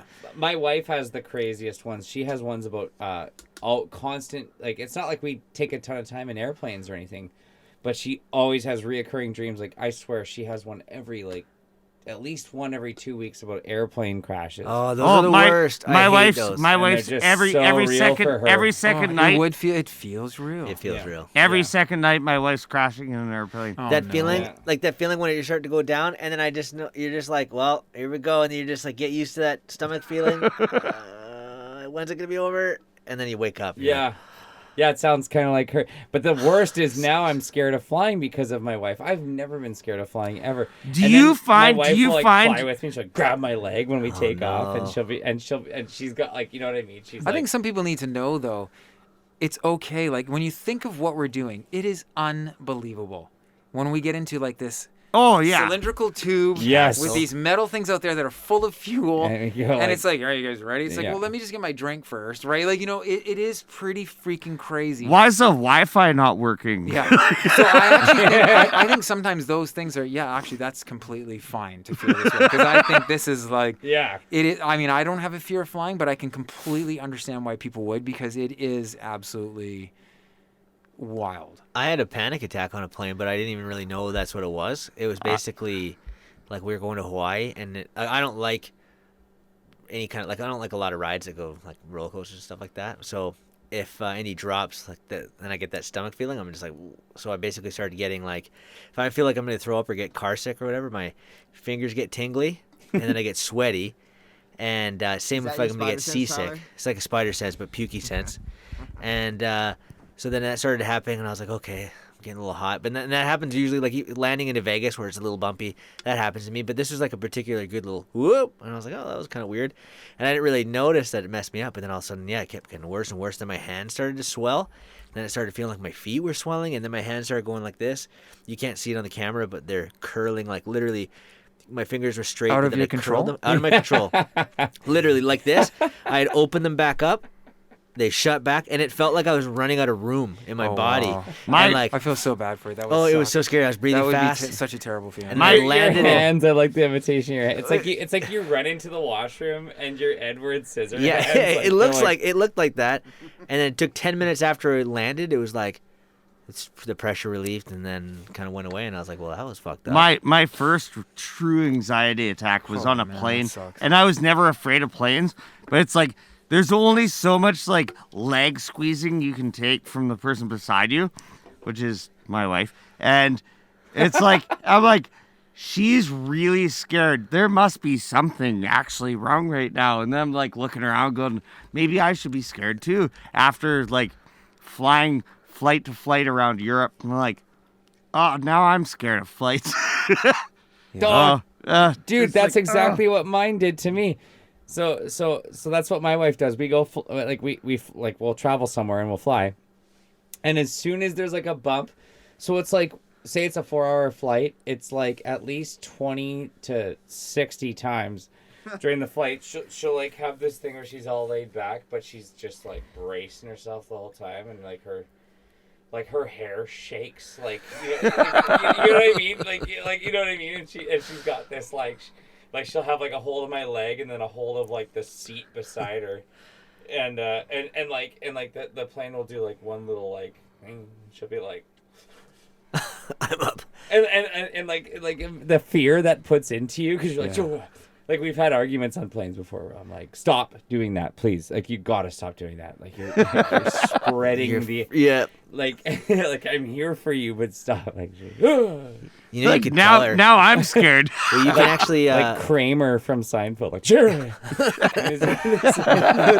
It's on fire. The one where it's on fire. His cigarette, the cigar. I think it's okay though to tell people like it's okay to feel that way, because I think what we do is we try to press down that we shouldn't be feeling this way, because we look around the plane and we think, you know, lady Everyone else is lady cool. with the cat and the perfume in the back seems to think it's all right. She's ready to die. And I'm like, you know, that person over there, everybody seems to be okay. And then when people are like, well, I don't have a problem, so then we think it's like, you know, I shouldn't feel this way. But in reality, there are so many people that have a fear of, well, there's so many fears, and it's okay. It's not that big of a deal. Well, it's everything balances out though. So it's like, however many people are in the room, it's like you balance out and you take on a little bit of everybody else's, right? One good thing to know 'Cause about planes, the though.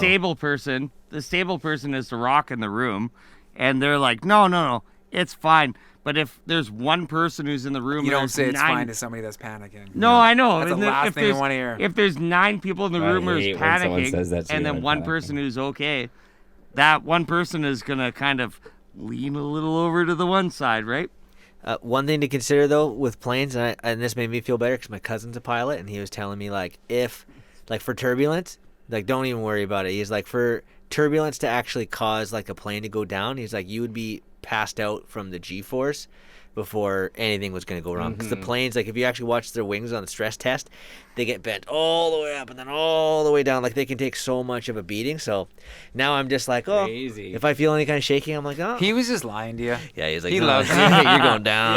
Yeah. I always think like, is it funny? Like I always feel like I need to put like rock music on in my headphones when there's takeoff. Like my favorite song is like when those wheels lift off the ground, and you know what I'm talking about, that feeling that of first like, oh, is your butt gonna tap, and it's then your always got to be Welcome to the Jungle, like Is your Guns N' butt gonna Roses. tap? Yeah. like the Good tail of to- the Oh, I plane. thought you. And I was like, what does that have to do with flying? ass is Who's hanging tapping out. your butt? Yeah, Yeah. get away from my butt. Honestly, it's hilarious, but every time we fly, I think part of it is because we love adventures, like I said. So we're like, and traveling around the world is something that is just like, oh, it just feeds our souls immensely.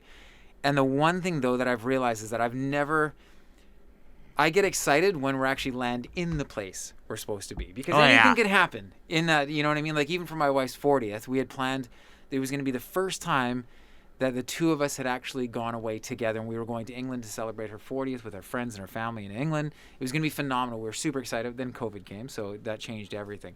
But that was a good example of I don't actually get super excited till we land and our feet are in the destination of where we want to go or where we'd like to be. Because then, Let's go. Let's do it. So interestingly enough, I always fall asleep right when we get on the plane before we've even taken off. I'm so envious of And you. then they wake me up. Hey, we gotta wake up. I'm like, you gotta be kidding me. We're landing. And it happens all the time. They're like, you're we so need to wake lucky. you up. And it's because I'm always like, well, we're not, it's not until we're there.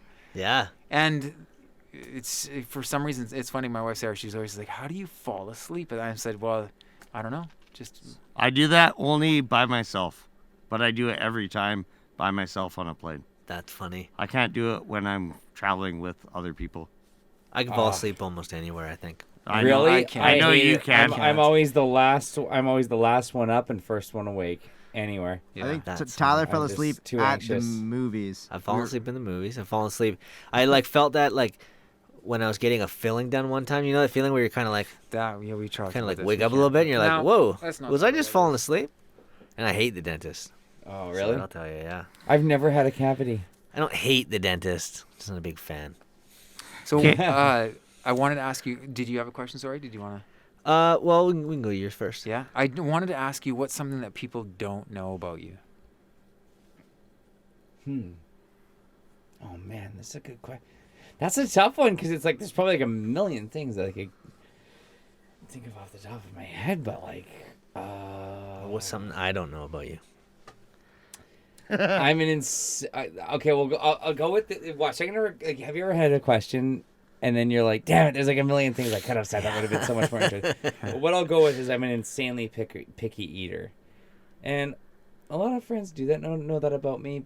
But I'm insanely I'm talking picky. Like I can't eat mashed potatoes. No way. Yeah, like people are like, "What? You're Irish? You can't eat?" And I'm like, "No, I'll gag on like." And like you know, like some people are like they're picky, but they could like eat any meal and just kind of be like, I didn't really care for that kind of thing. But like for me, They use when water. when I was a kid, like So it never went away from being a kid to now. it's never gone away. Wow. So when I was a kid, I would like dread sleepovers. It would be like, hey, my mom says you can sleep over if you want, and like dinner's gonna be ready in like 30 oh minutes. God, So- she's gonna bring out the mashed potatoes. so I would have to I'd have to be like, and like, you know, like the kid high pitched like polite voice, you know what I mean? When someone's like, do you like mashed potatoes with like just like bathing in gravy, and you're like, I don't know. And the higher pitch, yeah. the more you're lying. Yeah, the That's more you're so funny. the more full of it you are. Yeah.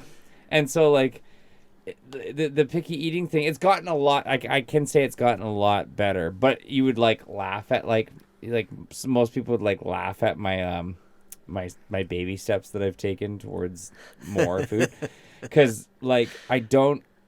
It's weird because I'm by no means a vegetarian, but I could probably like live in a vegetarian's world just because I don't like meat. Like my friend Steve, I hope he listens to this now. He's a wicked he's one of those guys. He's got the smoker. He's got the, you know what I mean? Like and he's amazing, right? So like he's like you gotta try mine, right? And he goes to like the shop and gets his. Good And meat. and he actually sold me, like he had us over for dinner one night and like really sold me on some stuff that I didn't think I was gonna like. Like I was like, oh dude, I'm really nervous. Like Yeah, I don't know if I'm gonna like it. and I remember I felt like a child again going to a friend's house for dinner, and like that scared, you know, that same feeling when you go to like get a needle when you're a kid, Oh, and, yeah. and you like think about it for like 3 days. I still get like that when I go over to people's Or a houses for year. dinner. So question for you then, because I think we all, I don't know if you've experienced it, but do you have those people that are like, yeah, but it's because you haven't tried what I've made. 100%. Yeah. Like my buddy Steve, he was one of those guys. Oh, you haven't tried my. We love you. Yeah, he hasn't tried mine. You haven't tried my brisk or whatever, bisque or whatever. Brisket. You never tried my Nestle. Yeah, Quick. I got nothing. My Let's limp, cut that part out. my limp brisket. My limp brisket. Yeah, step into my house and try my meat. Came into this world for a brisket. Came into this world as a reject. Yeah, you know, John Otto. Every time something comes up, it's like we going and we're gone. We sit so long on the Let's take a look in the fridge. I do know that we have like. So, did you grow up then not? Were you growing up with adventurous food to try, or were you just like no from the get go? You're my like no, poor I don't mom. think so. No, it was like it's like there's no backstory. It was just me. I literally remember fighting with my mom in Disneyland because I just wouldn't eat anything there. I'm not having this giant pickle, Mom. I just wanted the chicken corn strips. dogs. I just wanted the stupid chicken strips from the giant UFO that was in the middle of Disneyland. Yeah. And my mom was just like, there was so many times where my poor mom had she had to make 2 meals. That would every be night. so challenging as a parent. She had to make 2 meals every night. Or as a and- wife now. Yeah, like she Or just if you make all the meals. then yeah. you- Yeah. She like it would be brutal. Like she like my mom had to make all the meals but 2 because if she wanted something, like chances are I wouldn't have it. My favorite meal was what I called a snack plate. It was like crackers, cheese, apples, veggies. It was basically so she could get all my That's hilarious. You That know. sounds like Annie's favorite snack. That's right what there. I Yeah. would eat. Yeah. I know that like if it wasn't for my wife, I would have shriveled up to nothing. I actually find eating quite annoying. I don't like it. I think it's a waste of time. If I could take a pill that gave me all the nutrients that I need, I would take the pill. I'm with any you. day. I'm with you. It annoys people because I mean, I'm sure as a kid I absolutely loved probably candy and all the fun stuff and all the sweets, but I haven't eaten any of that and stuff in forever. I guess But I I should find it that the one thing I love tea, love coffee, because I love the idea of being able to just kind of slow down, have something that kind of, Mm-hmm. I like that. But food is just an annoyance because there's so much stuff I like to do in the day that I don't want to sit down and have to spend time. So to me, Yeah. like I said, I'd rather. Actually, the other morning I looked over at Sarah, my wife, and we both laughed because one thing that we like to do is if I have my coffee or my tea in the morning is I'll be reading, and I'll have it against my face, and I just It's like, warm. and I just like to like, and we both looked at each other and we're both doing this on our face, and I was like, see, I like tea and coffee for that reason, but you can't do that with mashed potatoes. No, Yeah. not the same effect. But you can shower in alcohol if you put it in the edge of your shower cap. It's pretty amazing too. Imagine. One, Jay, I wanna. We've talked quite a bit about live show stuff. Let's talk a little bit about studio recording with drums. yeah, that was actually what I wanted to kind of ask you about. Like, you know how a lot of bands, I know what you were mentioning, like most of the stuff is kind of like, you know, given to you what to play, right? Like there's not a lot of, you know, it's not the same as far as, you know, writing in session, like, Yeah. you know, bands getting together and jamming. So like, yeah, what's that like for you now, or how do you feel about it? It's funny because like the truth is most drums are, and like this isn't to throw any of my close friends under the bus or anything like that, but most drums these days are synthetic. You know what I mean? Like when you turn on your radio or you listen to your favorite bands who have released new music lately, they're not real drums.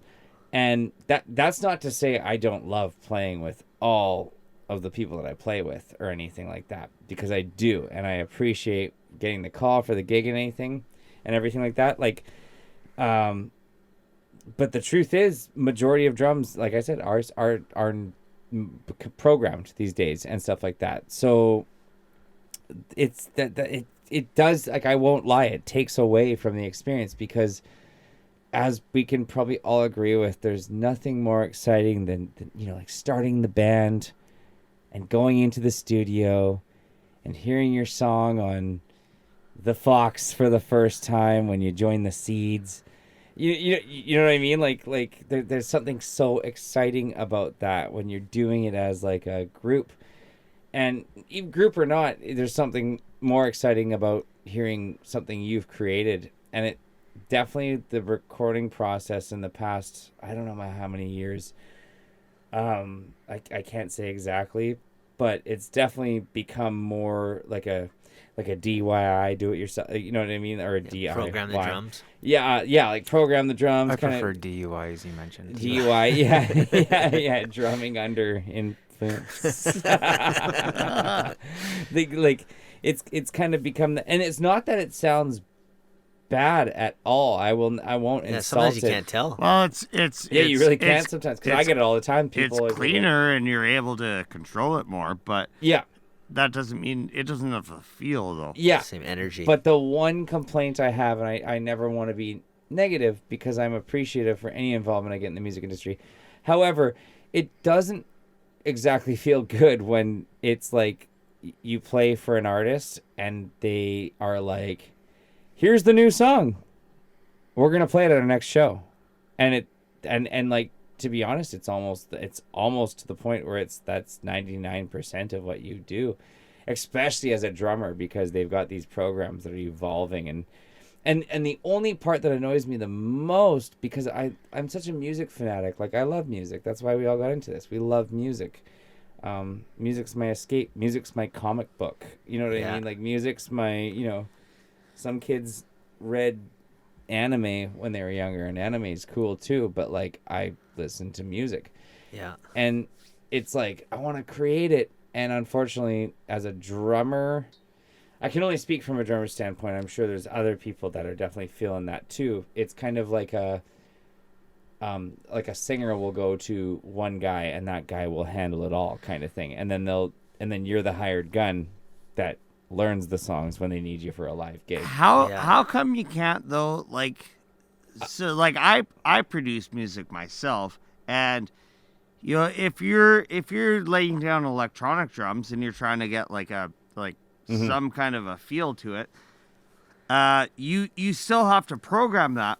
Why can't a drummer play on a MIDI drum kit, and then you could just program the sounds in? Like, how come that's not a thing? How come it's just not that? You have an awesome point there, because it probably should be that way, because you still get the live feel of them playing, and you then get a drummer playing on your stuff who that's what they've practiced to do. I think too sometimes it's not even like we use the words like even Davey just talked about like live feel or this and that. I think sometimes too there's beauty, and I love all kinds of music. I'll just and obviously like I'll say the disclaimer that like I love everything from programmed to non-programmed to live to whatever it may be. I believe there's a place for do everything. I too. Absolutely. But I think that and I'm not saying that just because I'm afraid of offending people. I'm just saying that I like it. Like I really do actually like it. Well, they all serve a purpose, right? Exactly. But sometimes I think that when you hear something so programmed and so perfect. And I'm not talking about just drums, because you were talking about, like, you obviously can relate with drums and you can say this, but I think you can relate as well when it comes to, it drove me nuts with vocals, with guitars, with bass, with synth, that it was almost, and this again, maybe it's just the people that we worked with, maybe this is my only experience, but I really missed the imperfection that made it beautiful. Yeah, that's what I was trying to get at. And it drove me nuts that it was... I was like, oh, you hit a little bit out of tune there. It's like, yeah, but what I did was amazing, and I love that, and I want to keep that. Or even a vocal take where I knew it was a little out, but I liked it because it was raw and it had a good feeling to it. Or the drummer, it's like the way that it wasn't the push and the pull between the bass and the drum. Like, it was gorgeous, and that's what we were talking about earlier, like when we were off camera. That hip-hop, when you're trying to loop this sweet hip-hop beat from, say, some of the older school hip-hop stuff, you can't properly, it's hard to loop because it's not a perfect metronome loop. Yes. And I think that there's a place for both, but I think sometimes, and that's why like I do encourage artists, is like sometimes you want to give that freedom, say, hey, listen, this is a like roadmap, this is kind of what we're thinking for the drums, but we'd like to hear you. And so like, can't you use, I was curious if like, can't you just like have triggers or anything on the kit so that you'd be playing but also have triggers for MIDI and stuff as well? Like I'm obviously I don't know enough about it, but I think absolutely can. Like you can do all those things. I think just what happens is it's like, well, why would we call a drummer when we can just program it? You know what I mean? Like they kind of have that like mindset of it feels like. And there's even guys that like are like my best friends that's what they do. They're like, well, they're like, we could have Seamus over. We could just. Well, why? You know what I mean? Why have guys. a vocalist when we could do like what's the like text to speech kind of thing? Like why even bother? Like, but the thing is that a lot of music, like what ends up happening, and this is frustrating though, what I hear is sometimes when they're so polished, it feels like the idea was half of a verse, and then even now a lot of choruses have nothing to do with vocals or anything. It's just a cool little loop on the chorus, but it's half of a verse, and they had a little bit of an idea, so they thought, let's just copy and paste the whole thing. Yeah. And then we'll drop a couple things That's the way out. things have gone for a while. I think that's kind now. of like where that all started is it's kind of like, oh, we can just do it all right here now kind of thing and just be done with it. So that might be why it might be easier than just to be like, listen, like let's just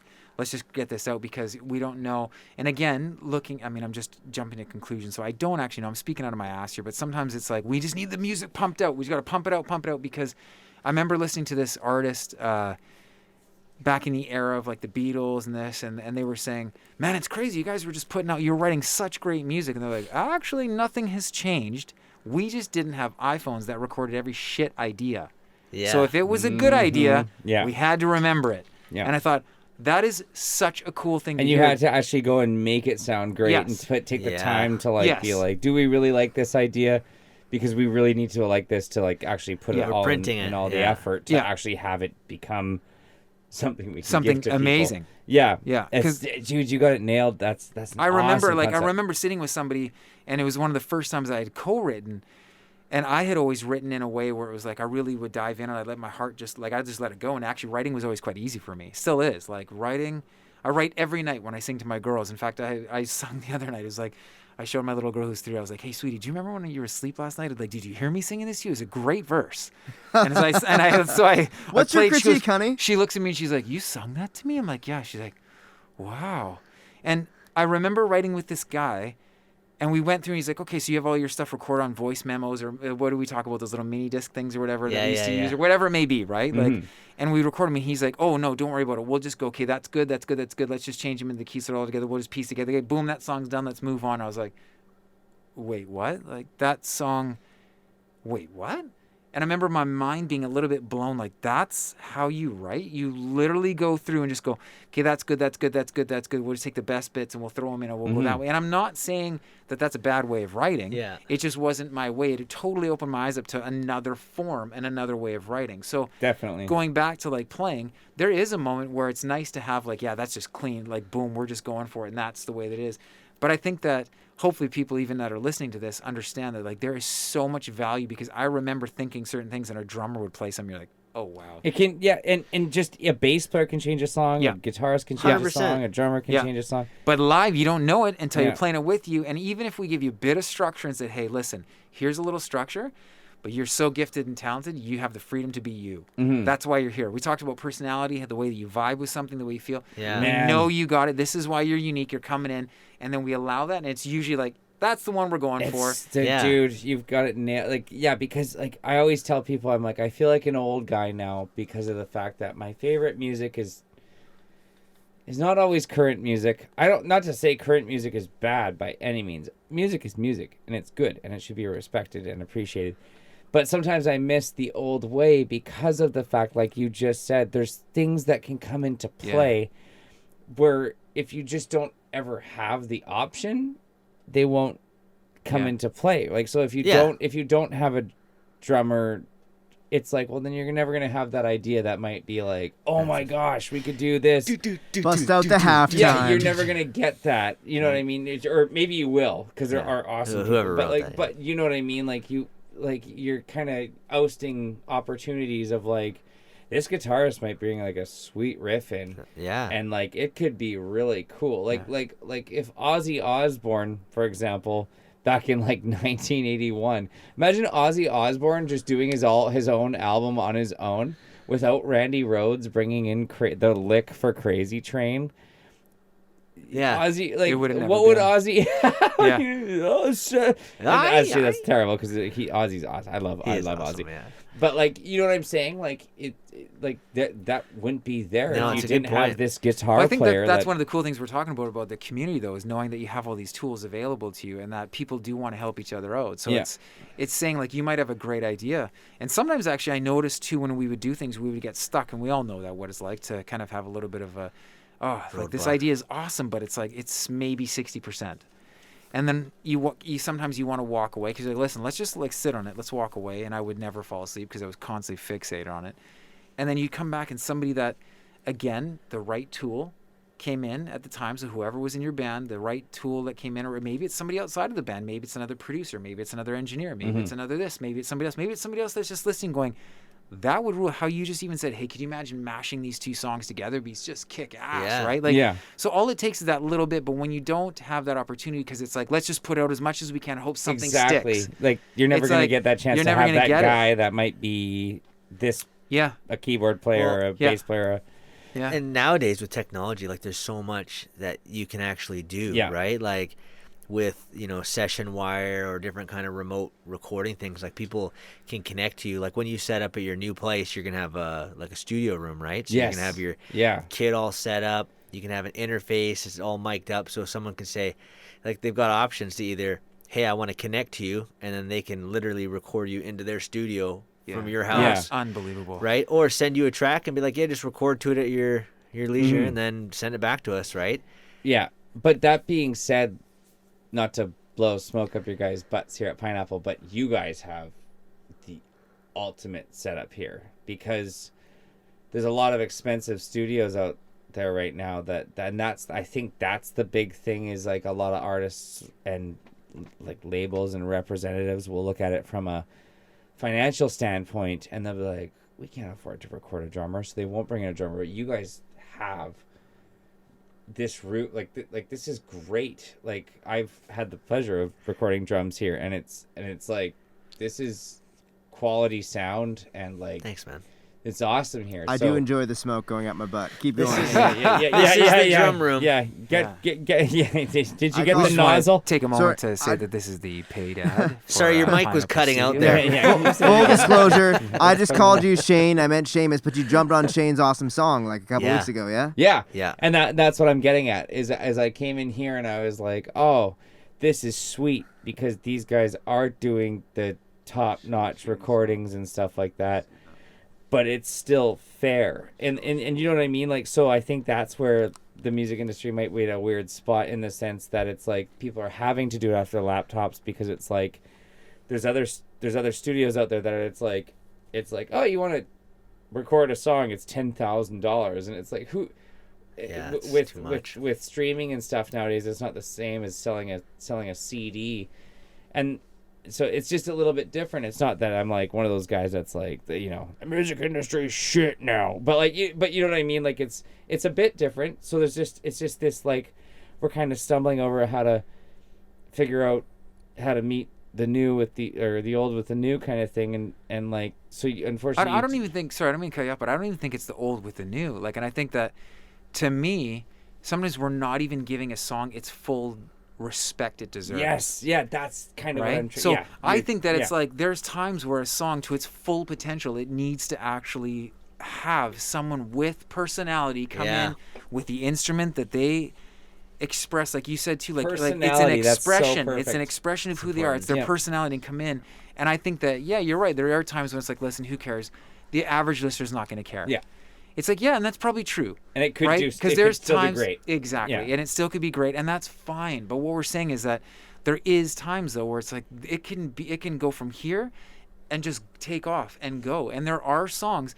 I mean, it's amazing because I look at the artists that I grew up with, and I'm super thankful that in my family, like I was able to be exposed to everything from the Beatles to Elvis Presley to Beach Boys to all these classic acts. Mm-hmm. And at the same time, then I had my friends bleeding into me all these other things from like Nirvana and Soundgarden and Smashing Pumpkins, who I absolutely love. And then at the same time, the Beastie Boys, and like Notorious B.I.G. And I had all this hip hop, De La Soul, Tribe Called Quest. It was like Far Side, like all bleeding in, and all of that came together. So when it was my turn to create music, that came out of me, just because it had like it was part of my musical DNA. And I didn't even know that, like we were talking about Radiohead, and one thing I always loved about them is friends would be like, oh, you listen to Radiohead, they're so obscure, they're so weird. I'm like, actually, I'm bopping just like hip-hop.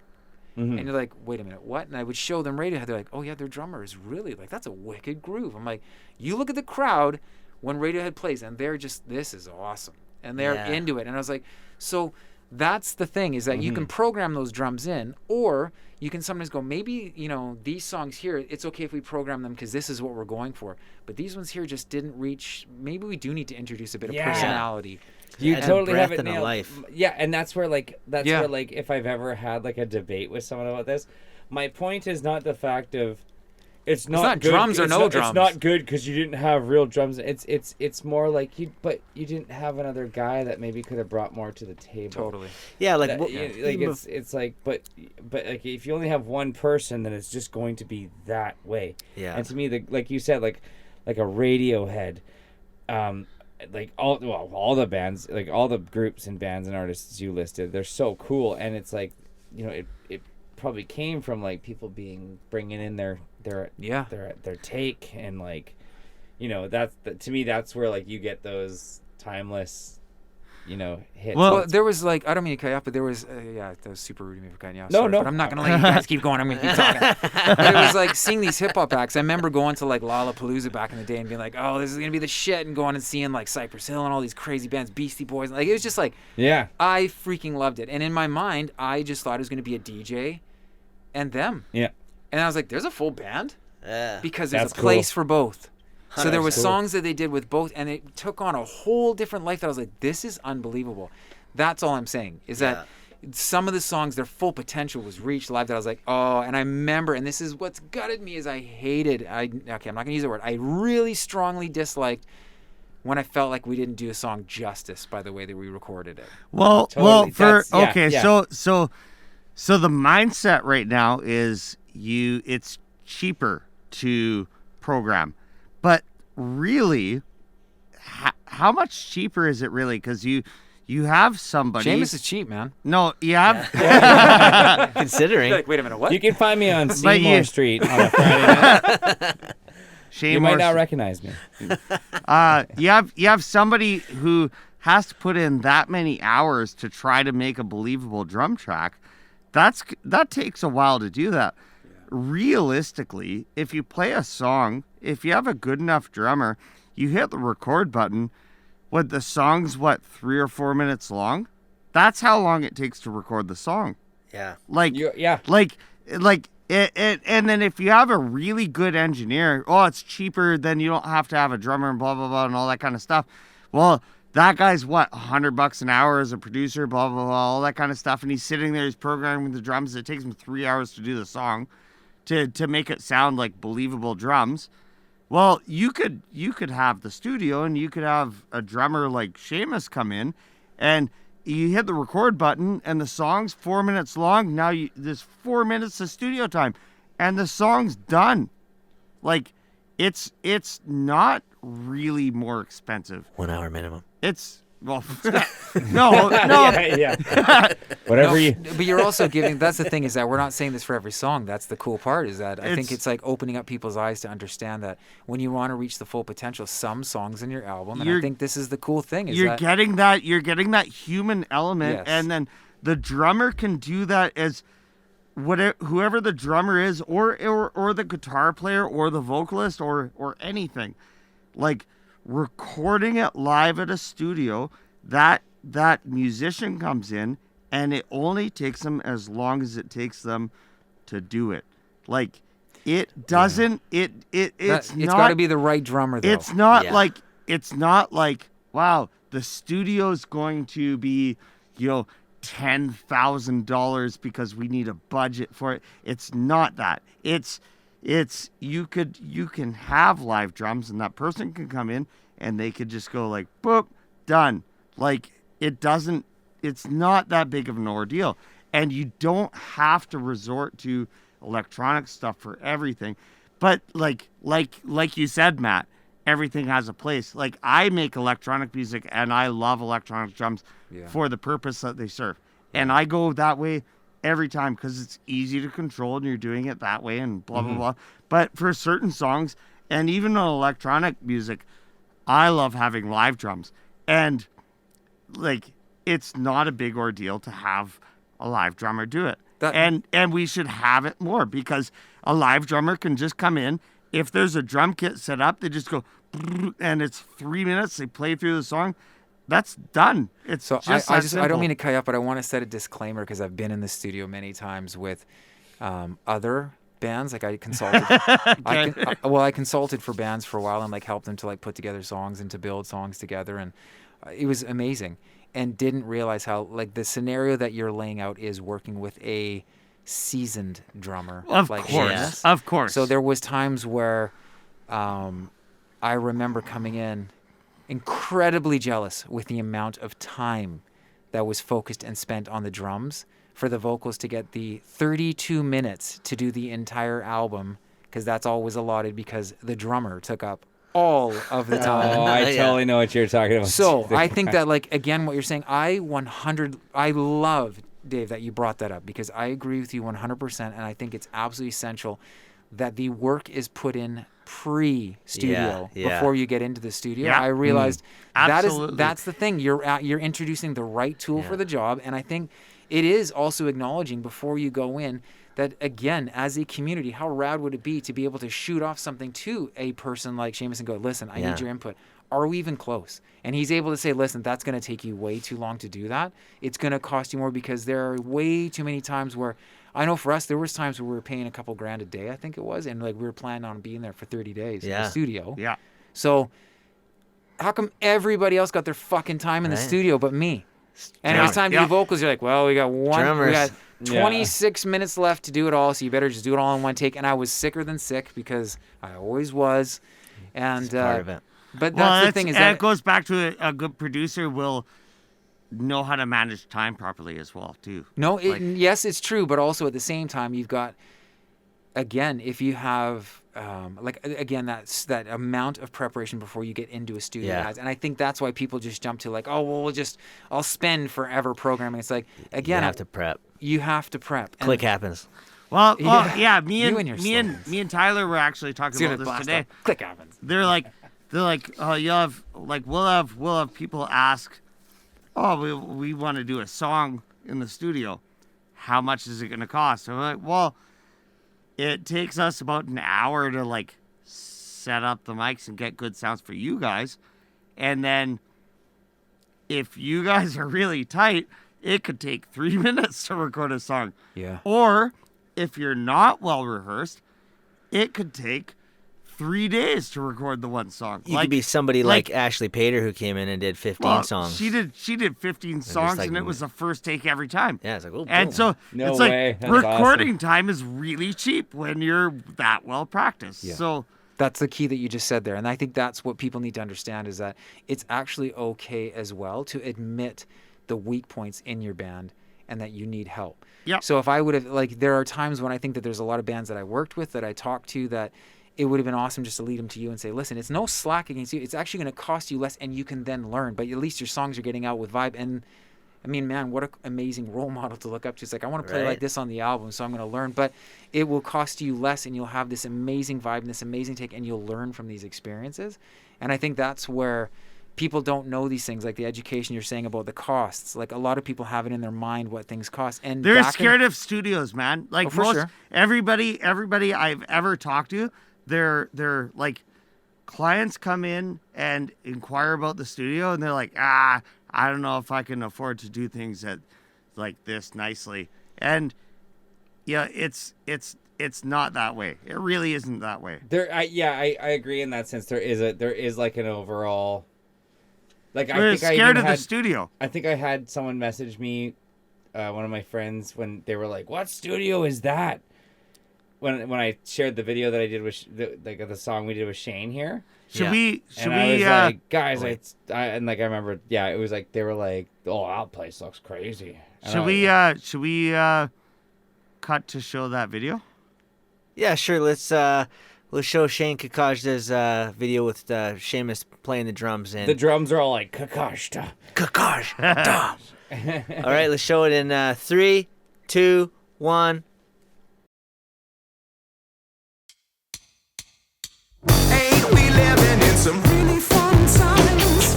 Everyone's at home, we're standing in line.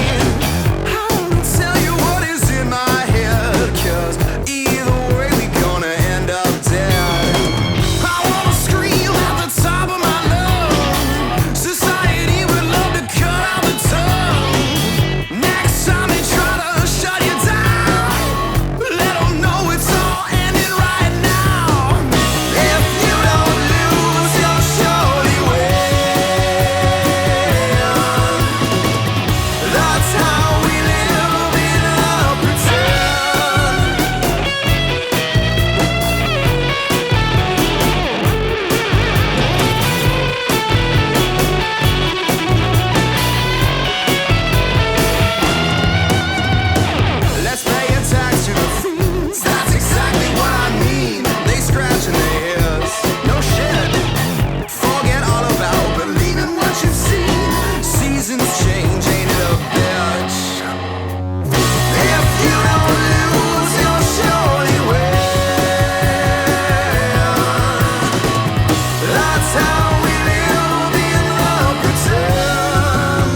driving me insane. I'd get up and I'd leave this place if I had half a brain.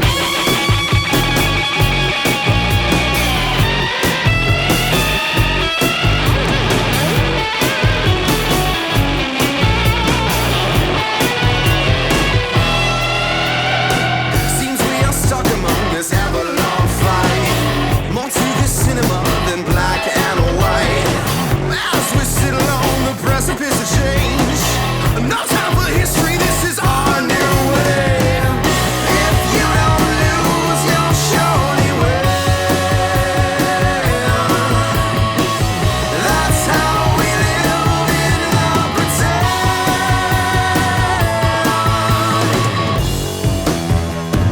When you're caged at home, glued to your phone, better make it count.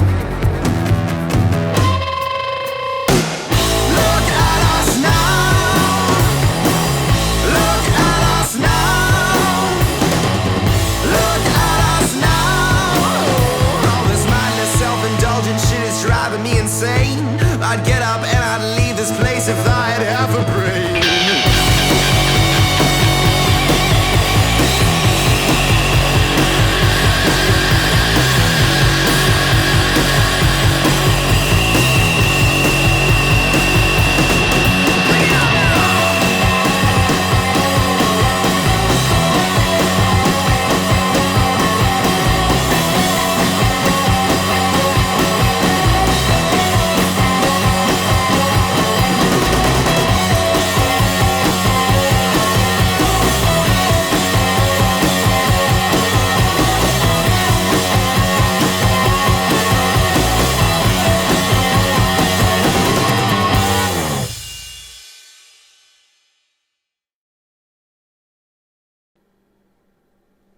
Okay, the video will be playing. It's like and then- I'm literally supposed to be like air drumming. to Thanks it. a lot for just putting that subtle hint in there to play that song. Well done. Yeah. He's like, so then also I had a friend reach out to me about, he just starts listing all the songs. He's like, the whole podcast is him just getting his songs. Yeah, played. any song that I have had Yeah. the ability to So play. there I was. So yeah, I was just walking down Broadway, and this I guy do was I like, do agree 100% that there is an absolute fear around the amount of money that it takes, and I will say we put so much money into Yeah. it because we believe them. It's much like my wife and I, when we look at investing our finances and this and that, I've said that obviously I want to know what we're doing, but it's not my dream to be a person that invests in finance. So we're gonna try to get the people that we trust to be in charge of it and say, listen, I want to be educated enough to know that you're not just screwing me over, but at the same time, I trust you because you are much more educated in this area. You're skilled in this area. We believe in you and we support you, so we're going to trust you. Yeah. And so that way I can thrive in what I do and you can thrive in what I do. Studios, for the longest time, it was always here we go, because I built it up too. They're worth it. And then when they would just throw out numbers, I'm like, we got to go to the bank and somehow we got to come up with 60 to 100 grand. those days. Right? I totally remember those days. Yeah. Guys, we have to come up with this 10 money grand because we got was it. what we had because to, yeah. Just I think that's where people might be a bit scared of it now, or they're like, Yeah. oh, dude. So then I don't want to do that anymore. they'll say, oh, I'll just do it all on my computer then, because they don't realize. But then when they realize, wait a minute, time is money. And Yeah, so when right. you've spent all this time trying to do something that you are not the tool for the job, it has cost you so much, and not just cost you time, but also cost you what the song could be, where it could go. When in reality, if you actually just look and go, okay, wait a minute, we got a tool here, we got a tool here, we got a tool here. These guys are awesome. Let's just actually get in touch with them. And then studios are honest with you. Listen, that's the other thing I would have appreciated too, is just, we did pre-production. That was a big thing. And I would work with bands on it and stuff. And the more pre-production you put in, the more seamless it would be. But there was little tricks that I learned along the way. 100%, yeah. I thought that we had guitarists that we played with that I was like, these guys are they'll play anybody out. They're insane. And then we got into the studio and we did all our pre-production. It was amazing. These guys are just fucking crazy. This is awesome. We got in the studio to record, and they're like, okay, so we're going to record their line wet, and then we're going to record it dry. And then we listened dry. I was like, what the heck is going on? Because everything was so saturated in effects. It sounded amazing when we were playing it live. But then it was like, wait a minute, this is all wrong. Yeah. But it only appeared when things were so. It was like Yeah. that just cost us a lot of money to learn this Yeah. lesson. But that, you had like, you had the whole you had totally the get it. you had the I totally- 70s, yeah. 70s, 80s, and the 90s, like the money coming in from records, which it's you different. don't have anymore. And so there was just money to waste, like just throw it away at like Totally, recording yeah. a record, The and recuperation and is that was smaller, that's for and sure. that's like you can recoup the same amount of money by spending a lot less now. And I think what people haven't realized is that just because they were spending that much money back then when there was so much coming in, there's not that much coming in anymore. And now people go, oh, we can't record a good quality record anymore because there's not that much money. Well, it actually doesn't need that much money coming in to make that good quality of a record. It's like people were way overspending. It's crazy. You don't need to spend $100,000 to make a record. There's like, in what world does it cost that much to do that? Yeah, I also think too that people are much like what we're talking about with success, is that you're looking at like a drummer swirling around. It's like, hey, that's what I want to be.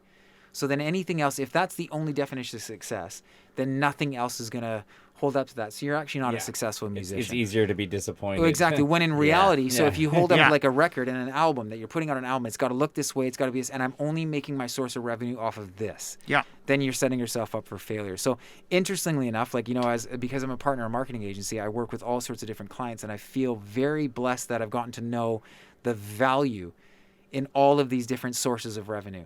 So there are actually people that I follow on TikTok that I use as inspiration for clients that we work with.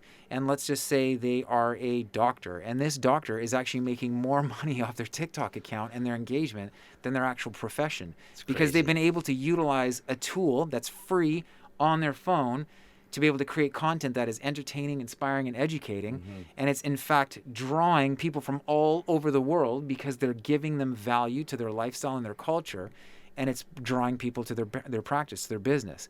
So I think that there's a lot of artists that need to understand, you need to realize that there are so many avenues right now where you're able to bring in income that will blow your mind. You just have to ask. And that's the thing. That's why we're creating this, is if people don't know, then please reach out to us and ask.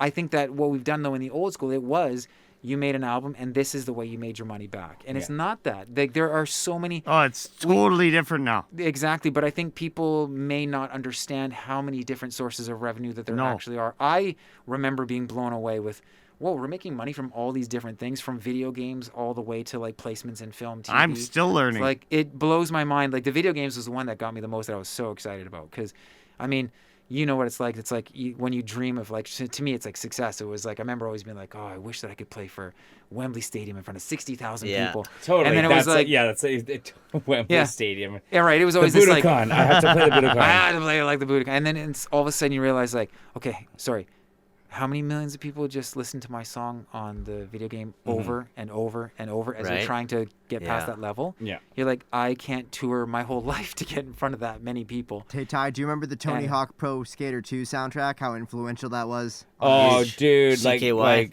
bro, Yeah. Papa Roach. Yeah. Yeah, It's a game changer, but people don't think that they've got to just have people come along as guides in their life sometimes and just say, like, Yeah. guys, just understand. And I think that's like guiding from all the way to, from when it comes to writing music, to recording music, to working with the right people, the right personalities, to even the way that you can actually send it out so you're able to get sources of revenue coming in. I honestly think that this is the best time ever to be a musician. There's you never can been do so so many much. outlets ever. And just because you can play everything doesn't mean you should play everything on it, right? Like, for just like with Shayne saying, like, Shayne drums, I drum, but you drum way better, and we'll get it done faster and play like the right feel. You know what I mean? You'll hear it differently, Thank you. right? Yeah, you're welcome. But there's like And a you should have said, you're right. there's a reason, right? And that we felt that when you came in, right? Like, we had talked about it before, like, oh, like, you know, what kind of direction or what are you looking for? And it was just kind of like, well, he's a professional. Like, Yeah. he knows what he's doing. Just that's why we're bringing him in. So, like, we shouldn't be telling him what to do. I get what you're saying. Because, for example, I played guitar as long as I played drums, but don't call me to play guitar on anything for that matter. Yeah. I can play Crazy Train back to front, but that's because that's my trick. That's your first. Yeah, but how cool is it though? Like I remember, that's my one like trick when pony. when you have somebody that you can trust, like you're mentioning with like just like we're gonna like talk about the drums, like and saying, listen, you mind trying to play this for us and just like go for it the first time, just how you're feeling it, and then all of a sudden it's like, do you mind trying it something else? Sure, but because you view the world differently, drummers view the world differently. We all do. We're all artists. We all view it differently. Yeah. That in It's the your song. take.